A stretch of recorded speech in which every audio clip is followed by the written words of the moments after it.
전국을 휩쓸고 있는 네네. 초대형 이슈라면 네네네. 이슈입니다. 네네. 네, 김포 이야기부터 좀 해볼까 하는데요. 네. 뭐 다들 뉴스 보셔서 아시겠지만은 김포 서울 편입 특별법 추진, 네, 맞아요. 하남, 네. 성남, 고향까지 네네. 어떻게 좀 보십니까? 아무래도 이제 총선 전이고 이제 지금 사실 이제 국민의힘이 이번에 강서구청장에서 졌어요, 민주당에. 네. 그러다 보니까 이제 부랴부랴 이제 뭔가 좀 이슈를 좀 갖고 와야 되는데 네. 그런 측면에서는 요 김포를 좀 갖고 온 거 측면도 저는 있다고 보는 거거든요. 정치적인 계산이 네. 전혀 없다고는 얘기를 못 할 것 같아요. 이게 왜 굳이 총선 전에 나왔냐 하면은 아무래도 이런 게 좀 정치적인 이슈가 있는데 근데 제 한편으로 또 저는 이런 생각도 들어요. 그러니까 이거는 사실은 정치적인 이슈가 분명히 어느 정도는 있는 거다, 있다 이렇게 저는 판단을 하긴 하는데, 네. 근데 또 한편으로는 저도 예전부터 생각했던 게 뭐냐면 서울 같은 경우에는 좀 이렇게 확장을 좀 해야 된다는 생각이 좀 강했고, 특히 뭐 광명이라든가 하남이라든가 부천이라든가 이런 거는 거의 뭐 서울 생활권인데도 불구하고 이제 경기도로 이제 묶여 있었던 거죠. 그렇다고 보면은 이런 데를 좀 더 넓혀서 서울을 확장하는 것도 좀 나쁘지 않다고 보고 저는 이미 그게 이제 서울이 확장이 되고 있다. 저는 이렇게 말씀을 드렸던 거고 사실 어떻게 보면은 뭐 광명이나 과천이나 하남이나 이런 데는 사실 5호선이나 이런 지하철들이 다 연결이 돼 있고 뭐 4호선 뭐 과천도 4호선 다 연결이 돼 있지 않습니까? 뭐 광명도 마찬가지고 7호선 연장 다 돼 있잖아요. 그러니까 사실 뭐 서울과 전혀 다를 게 없고 그냥 이 구역상 넘어가면 그냥 바로 서울인 그런 근교거든요. 근데 우리가 아무래도 경쟁력을 높이려면 그 서울 같은 경우에 더 이상 개발할 땅이 없는 건 맞아요. 그렇지 않습니까? 개발할 땅도 없고 집 지을 공간도 없는 게 맞거든요. 그렇다고 하면은 이거를 확장해야 되는 건 맞다고 저는 생각을 하는 거예요. 중장기적으로. 그리고 이거를 이제 그 예전에 민주당에서 주장했듯이 행정수도, 세종시로 행정수도로 옮기는 그런 걸로 이제 분산하겠고 그러니까 국가 균형 발전을 한다 해서 세종시로 많이 옮겼잖아요. 네. 세종시나 뭐 지방 이렇게 옮겨서. 근데 사실 그게 인위적으로 그렇게 옮기다 보니까 어떤 일이 벌어지냐면은 그게 효율이 굉장히 떨어지는 거예요. 그러니까, 개고생. 엄청 고생하는 거잖아요. 그러니까 지방에 가서 거기에서 그냥 베드타운으로 전략하는 데도 있고, 그리고 뭐하러 갔다가 또 와야 되고, 미팅도 서울에서 하는 거예요, 실제로는. 그러니까 업무를 다 서울에서 할 수 있는데, 굳이 가가지고, 세종시에 가가지고 업무를 봐야 되고, 세종시만, 그러니까 그런 곳만 옮겼다고 그래서 그게 과연 국토 균형 발전이냐는 사실은 좀 우리가 생각을 해볼 여지가 있다고 보는 거거든요. 그렇다고 하면은 오히려 이렇게 물리적으로 좀 가까운 지역들을 좀 분산해서 이렇게 개발을 같이 하는 것도 저는 나쁘지 않다는 측면에서 오히려 국민의힘의 요번에 이 김포를 필두한 그 서울의 좀 메가시티 그 구상이 있잖아요. 이제 저는 이거는 좀 바람직하다고 보는 거예요. 근데 그게 다만 이제 아무래도 총선 전이다 보니까 약간 오해가 생길 수도 있는 거고 또 사람들이 이제 총선용으로 지금 하고 있는 게 아닌가 이제 사실 이런 질문들이나 의구심이 있는 건 맞거든요. 근데 저도 한편으로 또 이런 생각도 드는 게 뭐냐면 2008년도 이제 2006년도일 거예요 아마 그때 이제 한번 이명박 정부가 이제 확 휩쓴 적이 있었어요. 그 총선에서도 그렇고 대통령도 이명박 대통령도 근데 그때 이슈가 뭐냐면 뉴타운이었거든요. 2006년도에 뉴타운 재개발. 그러니까 그때 사람들이 다 그 당시 이제 국민의힘 그러니까 국민의힘이죠. 그 당시에 무슨 당이에요? 한나라당이었나요? 아마 그 당에서 총선에서 압승을 한 적이 있었거든요. 총선과 대통령을 압승을 한 적이 있었어요. 근데 그렇게 해서 압승을 했는데 결론이 뭐냐면 그리고 나서 그게 싹 없어진 거예요. 뉴타운이. 그러니까 완전히 뒤통수 맞은 거거든요. 총선에 서울 수도권의 유권자들은 뉴타운 우리 개발 뉴타운 해준다 재개발 해준다 이렇게 했는데 또 이제 용산 참사 겪으면서 이제 여러 가지 이슈들이 있으니까 그게 다 무산이 된 거예요 사실은. 그때 또 시장이 바뀐 거 아닙니까 그때? 시장도 많이 바뀌었기도 했고 그러니까 그렇게 좀 무산이 되다 보니까 그리고 또 오세훈 서울시장도 그때 막 물러나고 막 그랬었잖아요. 그다음에 박원순 시장이 들어오면서 그게 이렇게 쫙 무산이 됐거든요. 그러니까 여러 가지 이슈들이 있었지만 어쨌든 그런 측면에서 봤을 때는 그러니까 이런 것도 만약에 이렇게 막 김포 지금 막 특별법 해서 막 한다고 막 이러다가 갑자기 또 총선 딱 끝나고 나니까 없던 일로 흐지부지 된다. 그러면 진짜 이거는 나쁜 놈들이죠. 나쁜 놈들이죠. 그러니까 이런 거예요. 그러니까 아니 결혼하려고 당신이랑 결혼할 테니까 내가 결혼하면 뭐 잘해주고 할게요. 결혼 딱 하고 나니까 쌩까. 아니면 뭐 동업해서 우리 사업해서 진짜 열심히 해보자 했는데 사업을 잘 하려고 했는데 말이 계속 틀려져. 사기잖아요, 사기. 정치인들이 사기를 치면 안 되잖아요. 그럼 만약에 이렇게까지 얘기했으면 책임을 져야 된다는 얘기예요, 책임을. 그리고 지금 야당도 지금 눈치를 보기 있는 거. 어쨌든 선점에 있어서는 지금 국민의힘에 뺏긴 거긴 하거든요. 이슈를 뺏겼기 때문에 지금 야당에서도 지금 그거를 뭐 천공 스님도 천공 스님인가요? 그걸로 이제 해서 얘기하는 거고 네. 또 이제 이제 차라리 그러면 국토 전반으로 이걸 해버리자 이렇게 아예 그냥 역공을 막 하는 부분도 있는데 사실 그거는 아닌 것 같고 지금 이제 사실 서울이 너무 지금 협소한 건 맞잖아요. 맞고 이거를 메가시티급으로 국가 경쟁력을 위해서 키우는 거는 저는 맞다고 보고 다만 그 세종시처럼 이렇게 물리적으로 그렇게 하는 것보다는 가까운 곳부터 이렇게 넓히는 것도 저는 맞다고 보고요. 그다음에 서울이 사실은 그 종로구일 때만 사실 서울이었어요 예전에는. 근데 그게 차츰차츰 넓어졌고 우미관. 우미관이 뭐예요? 종로. 아, 김두한. 김두한? 네. 네, 어쨌든. 그래서, 그리고 양천구, 강서구도 사실은 이게 서울이 아니라 김포였던 것 같아요, 여러분. 1962년도에인가 아마 편입이 됐던 거예요. 그래서 그 양천구, 강서구도 사실 김포시에서 이제 서울로 편입이 된 지역이기 때문에 사실 이게 서울이 확장된다는 건 당연한 거예요. 당연한 건데, 이제 그게 이제 김포 같은 경우에는 모양이 약간 길쭉해서 좀 이렇게 길지 않습니까? 찌그러져 있던데. 네. 아령 모양. 네네, 아령 모양처럼 좀 찌그러 있는 부분이 있어서 처음에는 그 지도 보고 약간 좀 이렇게 너무 넓으니까, 그러니까 차라리 좀 더 동그랗게. 근데 그것도 어떻게 보면 또 선입견일 수 있는 게 처음에는 그게 그림이 좀 이상하다고 생각했는데 자꾸 보니까 좀 눈에 익더라고요. 그래서 저는 너무 어색하던데. 처음엔 어색한데 계속 보면 또 눈에 익어요 또. 그리고 이제 그 위에 일산도 같이 서울로 많이 하고 그렇게 되면 이제 모양이 좀 그리고 그다음에 꼭 서울이 꼭 동그랄 필요는 없는 거잖아요. 그것도 선입견이에요. 안 그래요? 이탈리아 장화 구두같이. 그것도 선입견인 거예요. 아. 아니 서울이라고 해서 꼭 동그래야 되나요? 칠레 같이. 길쭉할 수도 있고 삼각형이면 어떠냐고. 그러면 대전도 넣어줘. 대전도 넣어줘. 전라도 넣어주고. 그러니까 좀 밑으로 쫙 빼서. 그러니까 수도권에 일단은 거기까지는 굳이 안 넣어도 된다. 굳이 안 넣어도 된다. 그래서 이게 총선용인지 아닐지는 이제 봐줘야 될 것 같은데 제 생각은 이게 막 특별법까지 하고 하면은 약속을 끝까지 지켜라. 진짜 이 선거용으로 하면은 진짜 안 된다. 진짜 그 선거용으로 진짜 이거 하려고 하는 거는 진짜 아니다. 진짜 얘네들 진심으로 만약에 할 거면은 밀어붙이는 게 맞다. 그리고 그거는 이제 투표를 통해서 한번 이제 그 김포시민들 당연히 원하겠죠. 근데 물론 김포시민 중에 안 원하는 사람도 있을 거예요. 왜냐면 그 농어촌 특별전형이라고 해서 그것 때문에 가신 분들 계시거든요. 그렇죠. 근데 이제 일부 있죠. 근데 이제 서울로 편입이 되면 그게 안 되는 거예요. 그래서 그런 분들 제외하고는 사실은 뭐 반대할 이유가 없거든요. 사실 김포가 서울로 편입이 되면 좋은 거잖아요. 서울 시민이 되는 거니까 그렇게 되는 거고. 그리고 저는 개인적으로 김포를 예전부터 많이 좋아하는 지역이고 추천했던 지역이에요. 4, 5년 전부터. 저도 이제 투자로 갖고 있기도 하고요. 네. 그래서 한편으로는 개인적인 생각은 되는 것도 나쁘지 않고 그동안 김포가 굉장히 많이 그 소외가 입었던 것도 맞아요. 그러니까 뭐 지하철역이나 이런 것도 없기 때문에 굉장히 소외되고 좀 많이 좀 불편했던 부분이 맞기 때문에 그래서 이런 부분도 잘 충족이 돼서 이번에 좀 잘 원만히 해결이 되면 좋겠고 그리고 특히 5호선 연장도 지금 계속 그 지지부진하고 있잖아요. 발표가 늦고 있잖아요. 근데 그것도 빨리빨리 돼야 되거든요. 그래서 그것도 빨리빨리 추진하면서 좀 되는 게 맞지 않겠나. 그 다음에 메가시티는 어떻게 보면은 세계 어떤 그 메가서울은 트렌드다. 그리고 국가 경쟁력 차원에서 이거는 전혀 나쁜 건 아니다. 근데 여러분들이 갑자기 이게 선거에 나오니까 이건 선거용이다 이렇게 생각할 수 있는데, 그러니까 그 부분도 충분히 이해가 되는데 우리가 중장기적인 관점에서 보면은 이거는 오히려 저는 좀 맞는 방향이지 않냐. 저는 개인적으로 그렇게 생각하는 거예요. 부천도 넣어줘야 되는 거 아니에요? 부천도, 그러니까 그것도 여기서 얘기하는 게 만약에 원하면 해주겠다는 거예요. 부천도. 그러니까 부천, 광명, 그 다음에 하남, 그 다음에 어디죠? 그 구리. 다 인접한 데는 그냥 서울로 묶여도 만약 그쪽에서 원하면 뭐 하겠다는 거죠. 그렇게 해서 연결해서 이게 서울 확장하는 것도 전 나쁘지 않다고 보고 그렇게 되면은 오히려 그 서울의 경쟁력이 더 높아지고 국가 경쟁력도 서울 도시의 경쟁력이 더 높아지기 때문에 저는 중장기적으로 맞는 방법이다. 그리고 지금은 서울에 더 이상 공급할 땅도 없고 더 이상 땅을 지을 수가 없지 않습니까? 더 이상 아파트를 짓는다 하더라도 근데 만약에 이제 이렇게 그 교통이나 이게 확충이 돼서 서울이 커진다고 하면은 훨씬 그런 거는 더 이점이 될 것 같아요. 근데 이게 사실 쉽지는 않을 것 같다는 생각도 들고 야당에서도 많이 반대하겠죠. 손 들면 해주는 건가? 자, 서울 들어보고 싶으신 분들 일단 뭐 그렇게 해서 손 드세요 이러면서 파주 손 드세요 이렇게 양주 손 드세요 이런 식으로 해가지고 이게 국민의힘 입장에서는 이제 만약에 원하면 해주겠다 이런 입장인 거죠.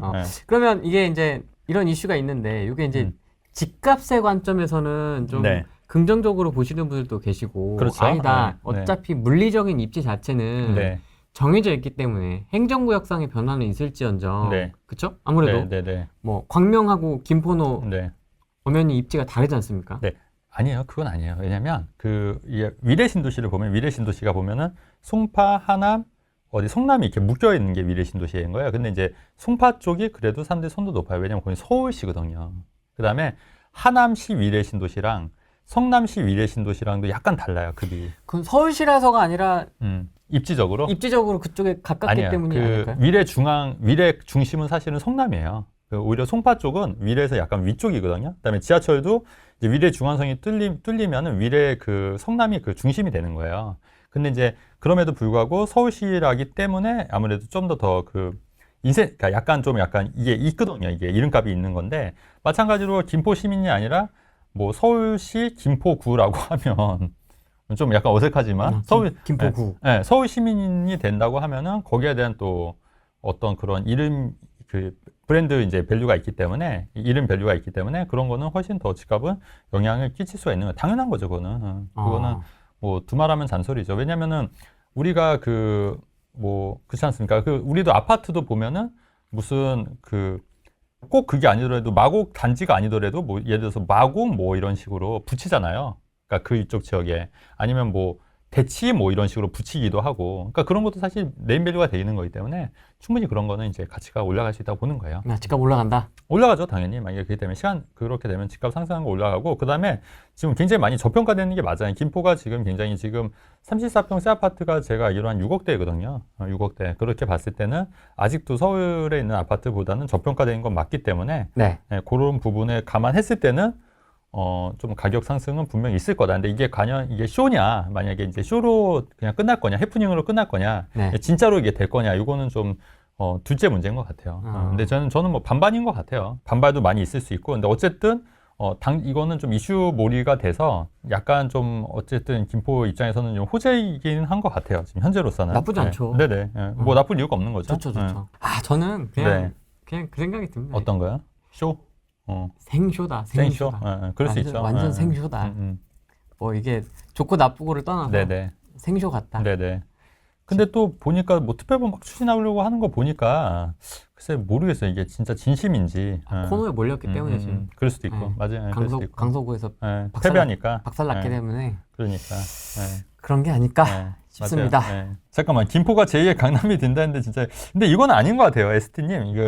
아무리 그래도 김포가 제2의 강남이 될 후보가 워낙 많기 때문에 그거는 좀 아닌 것 같습니다.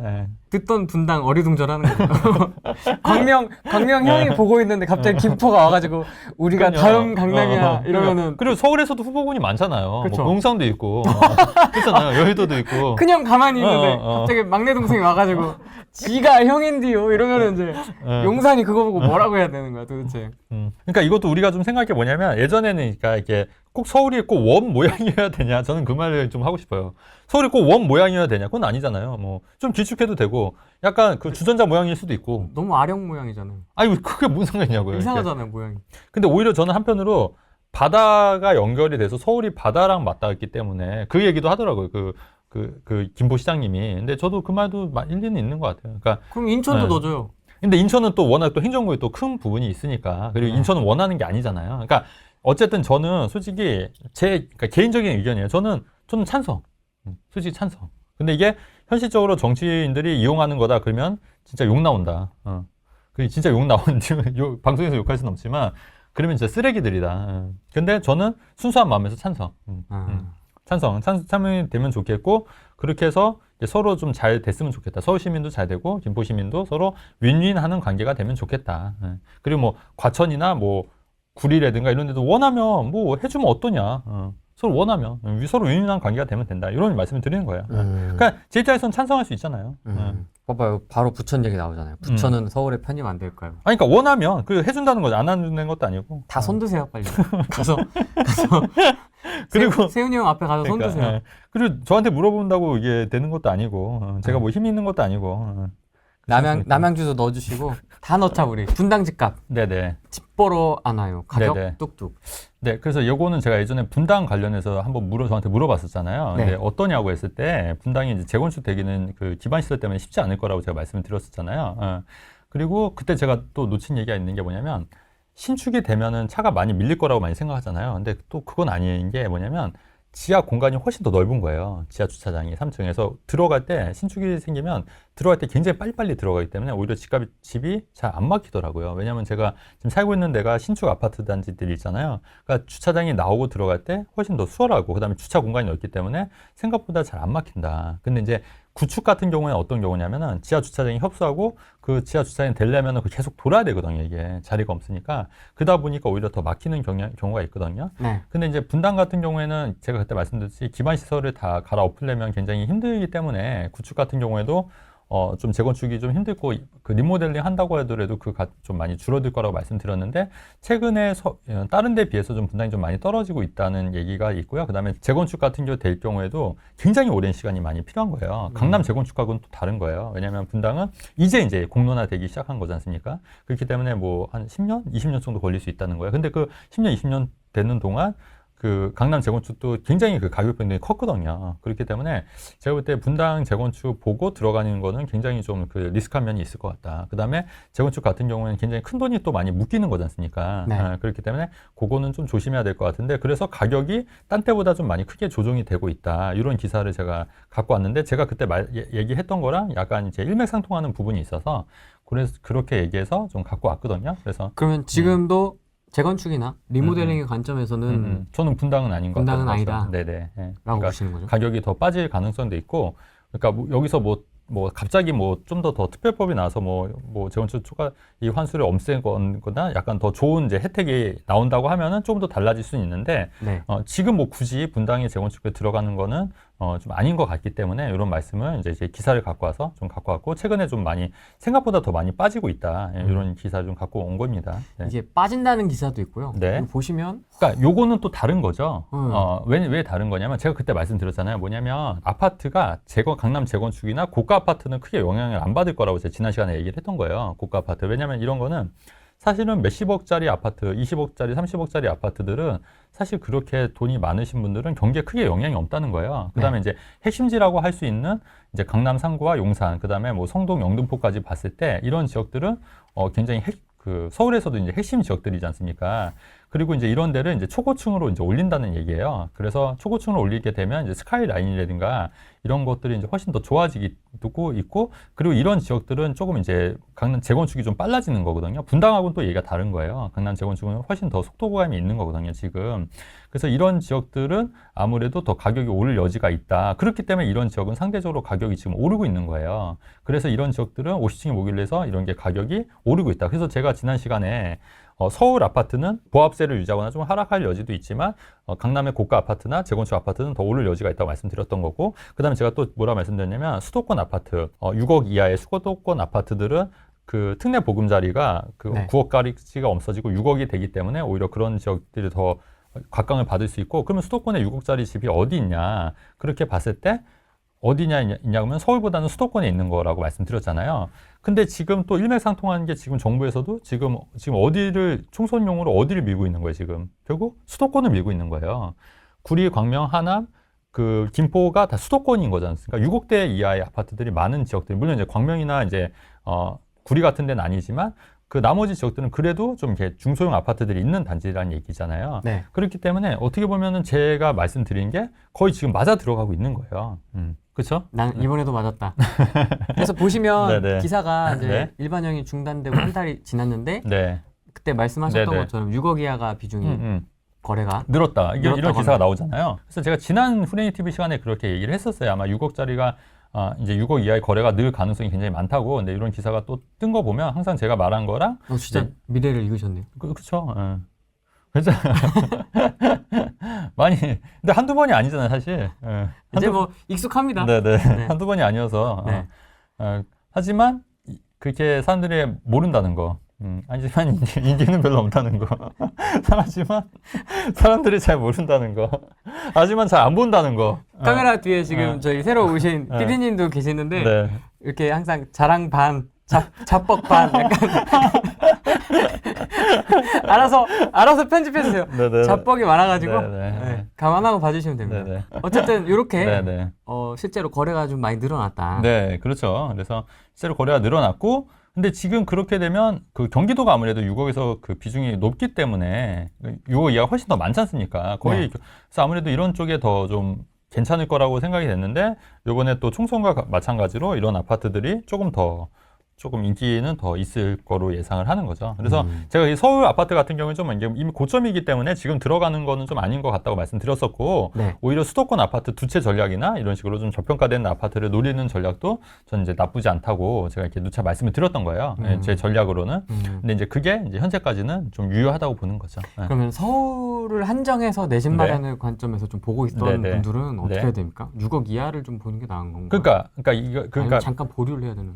그 지금은 좀 보류해도 괜찮을 것 같아요. 6억 이하도? 네네. 6억 이하는 아니요. 그러니까 수도권은 6억 이하는 지금도 이제 저평가된 데 제가 좀 이따 그것도 말씀드릴 건데 예. 저평가된 데도 분명히 있기 때문에 그런 데는 너무 이렇게 재지 마시고 하시는 게 맞다. 근데 다만 이제 서울 같은 경우에는 지금 가격이 좀 보합이고 거래가 좀 많이 끊긴 상태이긴 하거든요. 지금 그렇기 때문에 뭐 성급히 뭐 하실 건 아니고 이 네. 타이밍을 잘 노려서 이제 내 집 마련 하시거나 이제 금매 갈아타는 전략은 유효하겠다. 근데 지금 막 이게 가격이 뭐 막 그렇게 상승하고 이럴 것 같지는 않아요. 서울 같은 경우는. 그러니까 이미 많이 상승을 했고, 그러니까 이미 서울 아파트 살려고 했으면 최소한 올해 3월 달. 그죠? 그때는 샀어야 되는 게 맞다는 거고, 제가 그때 누차 말씀을 드렸던 거예요. 작년 연말부터 올해 초에 바닥이니까 이때는 좀 사도 된다고 말씀드렸고, 근데 그게 이제 이미 지나서 가격이 많이 올랐지 않습니까? 지갑비가 이제 상당한 거잖아요. 근데 그 지갑비를 내고 지금 들어가기에는 계속 좀 아닌 것 같다고 제가 한두 달 전에는 제가 스탠스를 좀 바꿨잖아요. 네.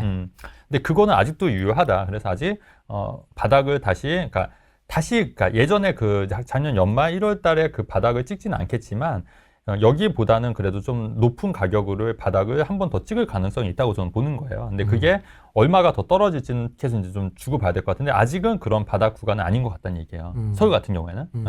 그래서 그거는 조금 기다려 보시는 것도 나쁘지 않다는 말씀 좀 드리는 거죠. 지금 이게 추석 끝나고 나서 좀 네. 거래가 좀 다시 거의 될 거라고 예상을 했었어요. 맞아요. 조용해지다 네네. 보니까 네. 이게 네.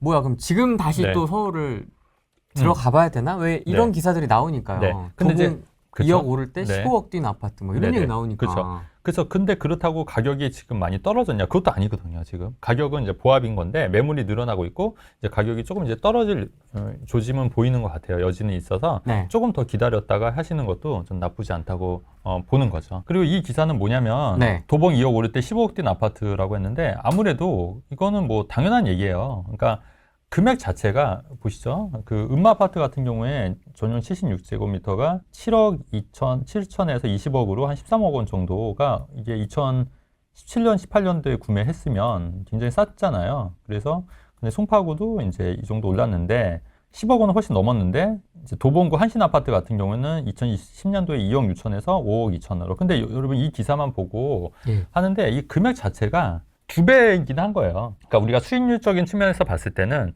2억 6천 투자해서 5억이 되면은 이제 200%지 않습니까? 근데 음마도 7억 투자해서 예를 들어서 20억이면 이게 300%긴 하거든요. 300%긴 한 거예요. 그러니까 그러니까 금액적으로만 봤을 때 어마어마하게 생각이 될 수 있지만 사실 투자금 대비 수익률은 이제 당연한 얘기란 얘기예요. 당연한 얘기. 그러니까 이제 수익률이 좀 낮을 뿐이지 이것도 그러니까 물론 이제 강남에 비해서는 적게 올랐지만 대신에 이거는 투자금이 적게 든 거지 않습니까? 2억 6천이었으면은 사실은 살 수 있었던 금액인데 사실 2013년도, 2017년도에 7억 7천만 원은 또 굉장히 큰 돈이잖아요. 한편으로는. 그렇기 때문에 이거는 또 아무나 살 수 없는 금액이라는 거예요. 그러니까 누구나 강남 아파트를 사면 좋겠지만 사실 그게 안 되지 않습니까? 수중에.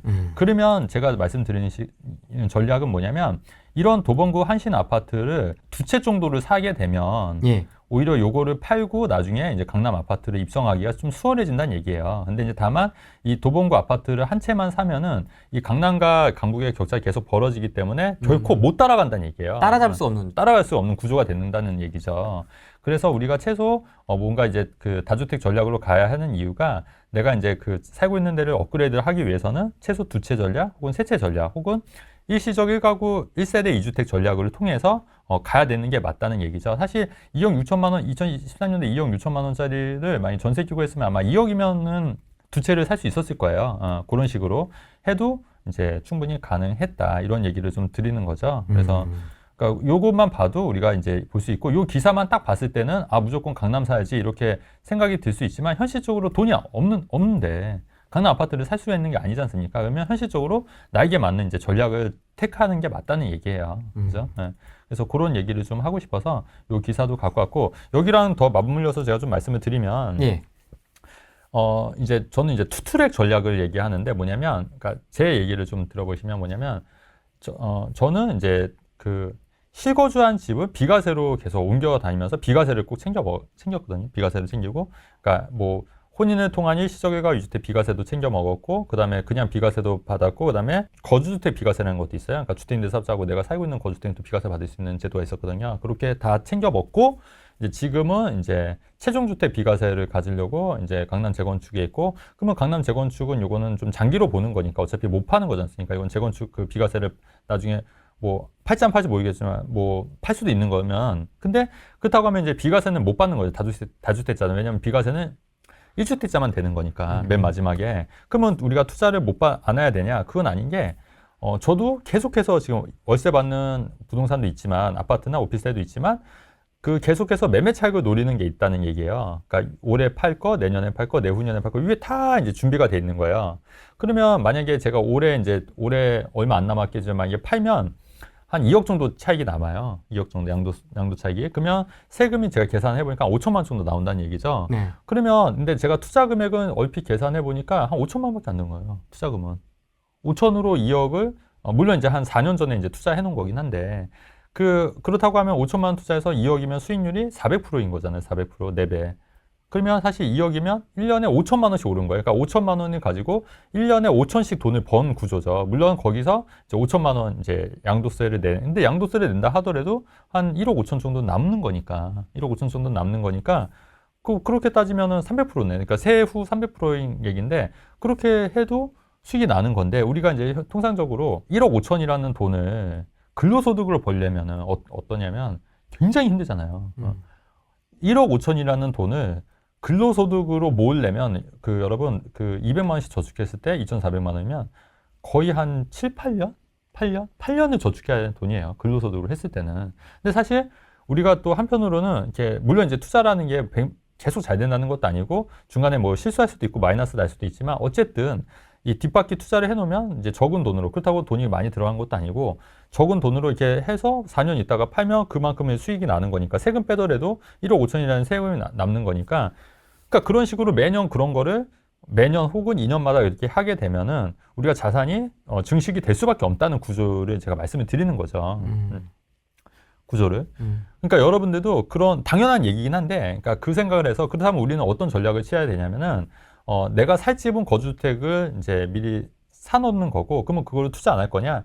아니란 얘기예요. 그러니까 그거는 그대로 내두고 투트랙 전략으로 내가 살 집은 안 팔 집, 그리고 나머지 집은 양도세, 일반세율, 지금 양도세 조정적 다 해제가 됐기 때문에 서울도 다 일반 세율이거든요. 중과 안 받아요. 그렇기 때문에 강남, 상고랑 용산, 제약은 다 중과 안 받기 때문에 그런 지역을 2년마다 등기치고 2년마다 팔면은 장기보유 특별공제를 적용 안 받더라도 일반 세율로 세금을 내기 때문에 그렇게 세부담이 크지 않다는 얘기예요. 그러면 그런 거를 올해 팔 거, 내년에 팔 거, 내후년에 팔 거, 이거를 이제 쫙 정리를 하는 거죠.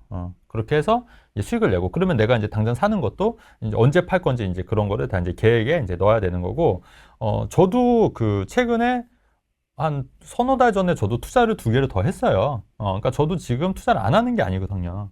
꾸준히 하고 있는 거예요. 그러니까 그게 가능한 이유는 투자를 하고 또 지금처럼 또 이제 이익 난 건 또 팔 계획이 있으니까 그렇게 하는 거거든요, 사실은. 네. 그래서 그런 생각을 해서 여러분들도 만약에 투자로 하실 건 부동산 투자를 하겠다고 하면은 투트랙 전략이 중요한 것 같아요. 그러니까 내가 살 집 마련 먼저 하고, 그 다음에 내가 살 집이 아닌 사고 팔 집을 이제 준비하는 거. 그러니까 다주택자들 얘기입니다. 3주택 이상. 만약에 이제 자금이 안 되시는 분들은 이렇게 가시면 안 되고요. 1세대 1주택으로 가야 돼요. 그러니까 1주택으로 가거나, 그러니까 시기를 이용한 이제 비과세 전략, 1세대 1주택으로 비과세 받는 전략, 이렇게 가는 게 맞는데, 이제 저처럼 약간 이제 경력도 오래되고 자금이 좀 늘어나시는 사람들은 이런 다주택 전략으로 3주택, 4주택 이런 전략을 펼치시는 게 훨씬 더 유리하다는 말씀 좀 드리는 거예요. 어제 안 그래도 저희 선배님한테 전화가 온 거예요. 예전에 같이 회사 근무했던 선배님인데, 이제 10년 전부터 알고 지낸 사이예요. 근데 이제 이분이 이제 최근에 평촌에 뭐 청약이 있었는데 그게 34평 분양가 9억이고 25평이 7억인데, 이분이 거기를 하면 이제 한번 넣어보겠다는 거예요. 점수는 가점은 59점이더라고요. 그래서 어떻겠냐고 한번 넣어보는 게 해서 일단은 넣어보시라고. 근데 그 지분이 거의 무주택인 거예요. 10년 동안도. 10년이니까 벌써 2014년도 얘기지 않습니까? 근데 무주택인데, 근데 이제 그 갖고 있는 자산이 얼마냐고 물어보니까, 이제 순자산이 얼마냐고 물어보니까 이제 3억 정도 있는 거예요. 근데 3억인데, 그 어차피 2년 후니까 1억 정도 더 모아서 이제 9억짜리 34평 9억짜리 사면은 대출 5억을 받아야 되니까, 제가 볼 때 5억에 5%면 2,500이니까 한 달에 이자만 200이니까 200이 넘으니까 만만치 않다. 그렇기 때문에 많이 하실 거면 25평 해라. 25평은 7억이니까. 그럼 7억은 그래도 조금 이제 뭐 1억 정도 더 모은다고 하더라도 4억이니까 또 1억 2년 동안 1억 못 모은 경우도 많아요, 사실. 그러니까 말이 그렇다는 거지. 그러면 현재 갖고 있는 순자산 3억으로 9억짜리는 무리가 맞잖아요. 제가 판단할 때는. 예, 그리고 7억짜리는 좀 그나마 좀 무리인데 그래도 할만하다. 25평. 그러면 25평을 하셔라. 그렇게 말씀을 드렸더니 자기도 좀 그렇게 하는데 와이프는 34평을 하자고 하는데 네. 어쨌든 자기는 25평 제 말 듣더니 25평 하는 것도 괜찮다고 이제 얘기를 한 거예요. 어쨌든 그래서 이제 그렇게 얘기를 해서 이제 그거를 이제 한다고 했는데, 근데 이분 같은 경우에는 근데 지금 다른 전문가들이 얘기하는 게 집값이 더 하락할 거라고 얘기를 하는 거, 지금 금리도 올라가고 있는 시점이고 또 이스라엘하고 또 하마스 전쟁도 있고 이제 굉장히 불확실한데 지금이 집을 사는 게 맞냐 저한테 또 물어보는 거예요. 근데 사실 그거를 10년 전에도 그랬거든요. 그 질문을. 2014년도에도 저한테 똑같은 질문을 했어요. 2014년도. 그래, 그럼에도 불구하고 저는 집을 사는 게 맞다. 그리고 저는 그 당시에 마곡 청약을 제가 했어요. 그러니까 말만 한 게 아니라 실제 저는 제 돈을 넣고 했다고요. 그리고 그 이후에도 저는 계속 그 청약 통장을 사용했어요. 저는. 청약 통장을 사용하고 또 갭 투자도 하고 계속 투자를 했다는 거죠. 10년 동안. 그러면 그분과 저의 자산 가치가 그 당시에도 좀 차이는 있었지만 이게 더 많이 벌어진 거잖아요. 훨씬 많이. 근데 그 질문을 10년 만에 또 얘기를 하는 거예요, 저한테. 그럼 제가 뭐라고 얘기를 하겠어요.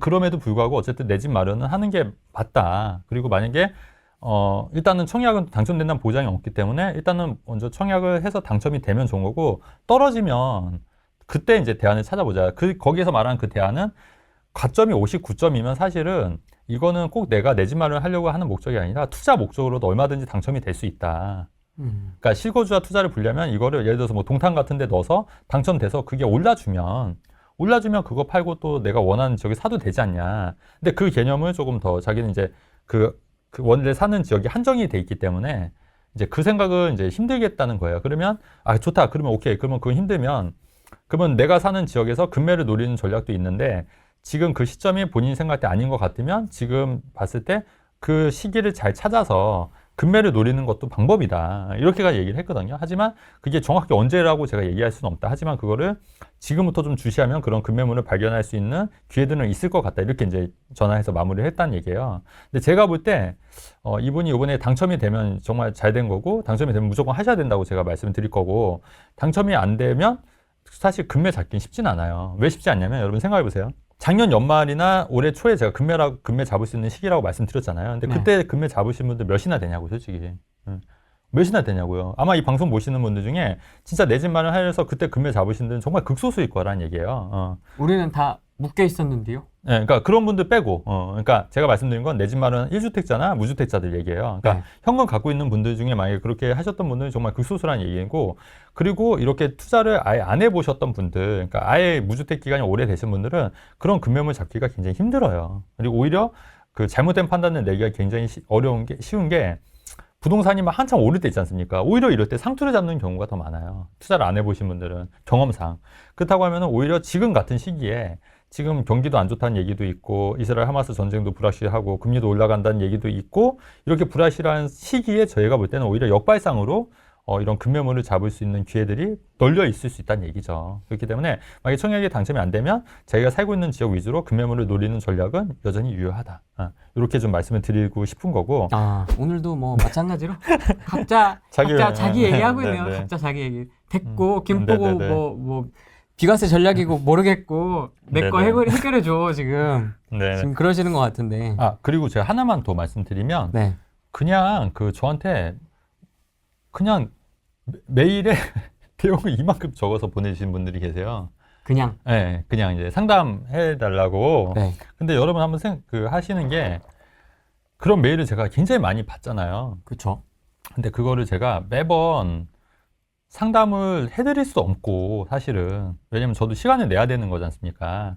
그래서 그런 거는 조금 지양해 주신 게 맞는 것 같아요. 그러니까 제가 이런 말씀을 드리냐면, 그러니까 예전에는 저도 뭐 책 저자입니다 해서 독자입니다 이렇게 해서 뭐 하면은 상담도 하고 했는데 사실 그런 게 의미가 없을 것 같아요. 의미도 없고, 그리고 저도 어쨌든 제 시간을 빼서 하는 건데, 근데 그건 아닌 것 같고, 그리고 여러분 또 생각하는 게 무료 상담이 썩 좋은 게 아닌 게, 네. 그 대부분의 무료 상담 하시는 분들은 사실 그거보다 더 다른 어떤 이해관계가 있어서 하는 경우가 굉장히 많거든요. 예를 네. 들어서 뭐 네. 자기가 갖고 있는 빌라를 팔기 위해서라든가 네. 그렇기 때문에 오히려 그런 무료 상담이 좋고 무료 상담을 해주는 사람이 다 좋은 것도 아니고요. 그렇지 네. 않습니까? 그리고 무료 상담을 안 하면은 쟤는 돈밖에 모른다 이렇게 생각하시는 분도 계실 수 있는데 그건 또 아니거든요, 사실은.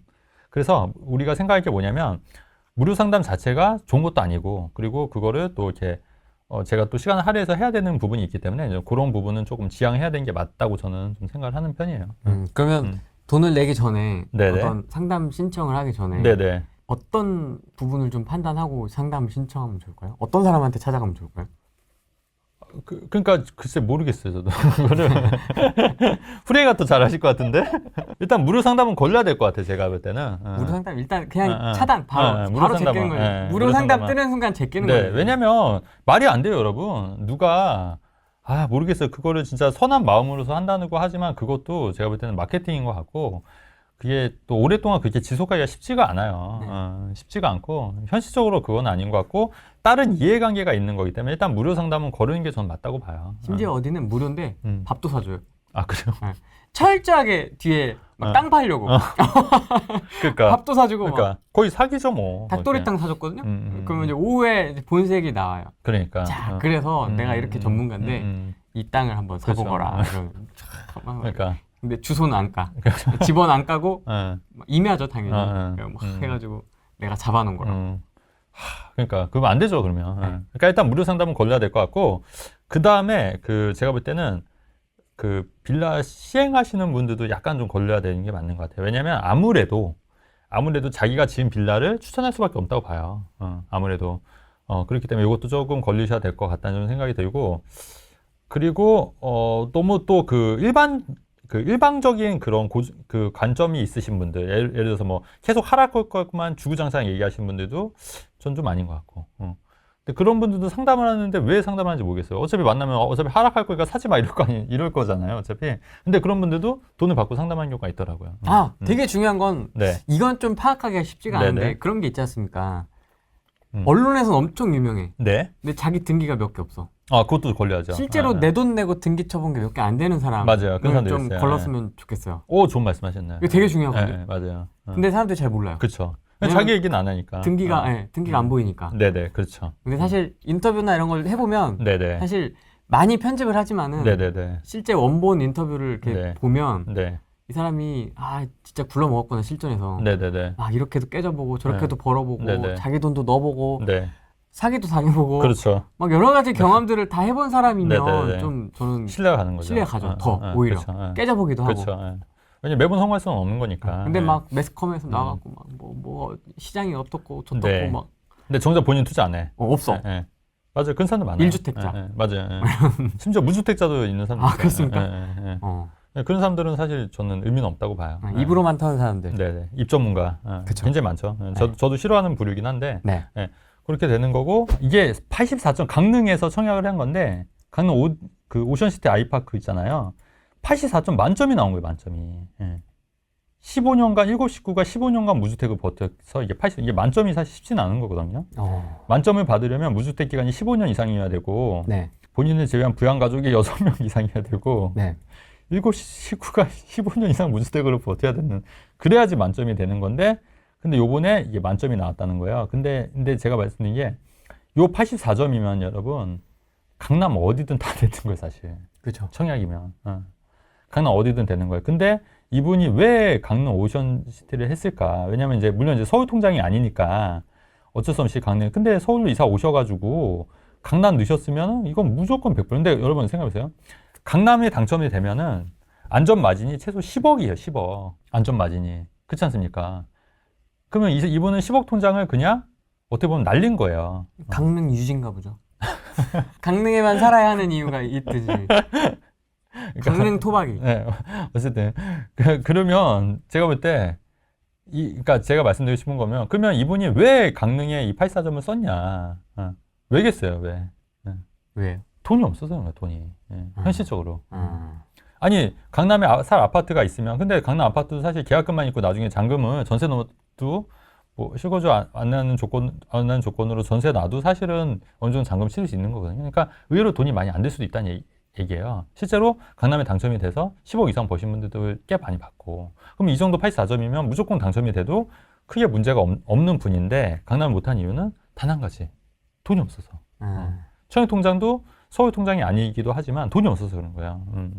그럼 여러분 보세요. 15년간 무주택으로 그렇게 해서 가점을 높이는 게 맞는 전략이냐. 아니면 저처럼 청약통장을 계속 활용해서 당첨을 하는 게 전략이냐. 한번 생각을 해보시라는 얘기예요, 여러분. 생각을. 그러니까 여러분 그 청약통장은 아끼다 똥 되는 거예요, 아끼다. 그냥. 아끼다 똥 되는. 그건 아닌 것 같다는 얘기예요. 중요한 거는 돈이에요, 돈, 여러분. 돈만 있으면 강남이고 어디건 살 수가 있는 거예요. 그러니까 여러분들 생각이 좀 완전히 다 잘못됐다니까. 아까 그 선배 얘기도 한 게 뭐냐면 10년 동안 그분은 청약통장 아끼는 거예요, 계속. 당첨되려고. 근데 돈이 안 되는 거잖아요, 돈이. 그러니까 결국 25평도 하기 힘든 거잖아요. 근데 우리가 자산을 빨리빨리 불리면은 돈만 많으면 청약통장을 계속해서 쓸 수가 있다는 얘기고 심지어 여러분 그 청약통장 1순위가 어떤 지역은 6개월만 있어도 1순위가 되는 지역들이 있다고 말씀드렸잖아요. 그러면 현실적으로 재당첨 제한이 없는 지역들은 사실 1년마다 혹은 2년마다 혹은 6개월마다도 당첨이 가능하다는 얘기예요. 그리고 그 얘기를 제가 말로만 하는 게 아니라 제가 그렇게 하고 있잖아요, 지금. 하고 있잖아요. 맞잖아요, 지금. 최근에 한 것도 당첨이 돼서 한 거잖아요, 제가. 최근에 한 것도. 계속 그렇게 하고 있다고요, 여러분. 진짜 대표님하고 인터뷰한 지 지금 한 4년 됐죠. 4년 이렇게 되잖아요. 진짜 뭐 해마다 꾸준히 계속 당첨이 되고 있는 다주택자가 맞나 싶을 정도로 그러니까. 계속 팔고 사고 계속 그렇게 하고 있잖아요, 저도. 그러니까 그럼 뭐가 맞냐는 거예요, 여러분. 뭐가. 그 선배한테도 그렇게 얘기하셨어요? 얘기하는데 아끼다 똥 됐다고 지금. 근데 이제 그렇게 세게 얘기하면 화내기 때문에 그래요? 세게 얘기할 수가 없는 거예요. 이렇게 지인일수록 세게 얘기하면은 반발심이 있기 때문에 힘들고 이렇게 저도 해본 경험상 항상 돌려서 얘기해야 돼, 돌려서. 그리고 이제 어느 순간에 입을 닫게 돼요. 사실 물어보지 않으면 말을 안 하는 게 저도 그렇게 되더라고요. 그렇게 되는 거예요. 왜냐면 어차피 안 들어. 10년 동안 제가 10년 동안 집을 사야 된다고 얘기를 했을까요, 안 했을까요? 매번 했어요, 매번. 밥 먹을 때마다. 밥 먹을 때마다 아니면 만날 때마다 형님 그거 빨리 사는 게 맞다고 10년 동안. 근데 결국은 자기 고집 안 사잖아요, 결국은. 근데 그런 분들 많아요. 많아서 어쩔 수 없어요. 그래서 제가 드리고 싶은 말씀은 뭐냐면 여러분 그 청약통장은 이렇게 하는 게 아니란 얘기예요. 그러니까 이분 같은 경우는 차라리 아니 그럼 이거 했으면은 강남 넣으셨어야지, 강남을. 왜 만점을 갖고 강릉에 넣냐고요. 이건 아니다. 만점자들끼리 비교를 해보니까 딱 답이 나오네요. 자 보세요, 여러분. 흑석 리버파크 자이. 네, 그나마 이런 건 좀 나요. 레미안 원베일리. 네네. 그죠? 그렇죠. 내교역 프로지오 SK뷰 이런 거 다 가능했다는 거네요. 네, 그럼요. 이런 것들이. 만점이면 무조건 되는 거예요, 무조건. 야, 리더스원도 있었고. 그러니까 그게 돈 때문에 돈, 자금이. 그러니까 중요한 건 청약통장이 아니다. 돈이다, 돈. 맞지 않습니까? 그리고 돈만 있으면 그냥 재건축 조합원 입주권 사도 되는 거예요, 사실은. 돈이다. 그래서 이런 거는 여러분들도 좀 참고하시면 괜찮을 것 같아요. 대표님 능력자라고 세게 얘기해달라고. 어떤 거요? 세게 좀 얘기해달래요. 누구한테요? 시청자분들한테. 저는 그 사람이 아니어서.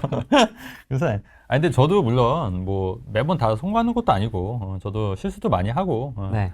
뭐 그렇습니다. 그리고 뭐 다 잘하는 것 같지만 또 못하는 것도 많고. 네. 그래서 그냥 이렇게 해서 그냥 참고해서만 들으시면 될 것 같아요. 우리 피디님도 네네. 집과 관련해서 고민이 좀 많이 있거든요. 네, 뭐 물어보세요. 궁금하신 거 없으세요? 오피스텔을, 그러니까 저 20대 지금 후반인데 오피스텔을 사서 풀리는 건지 아니면 돈을 더 모은 다음에 아파트를.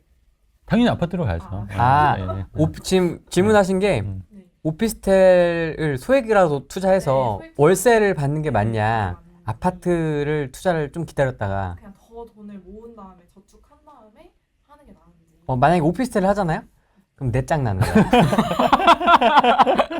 2016년에 내 짝이 나는 거야. 근데 막 유튜브도 보면은 네. 소액투자를 오피스텔을 많이 늘려서 해라. 어. 아파트보다 낫다라고 하는 데도 있긴 하니까. 그럼 이 모양 이 꼬라지가 되는 거야.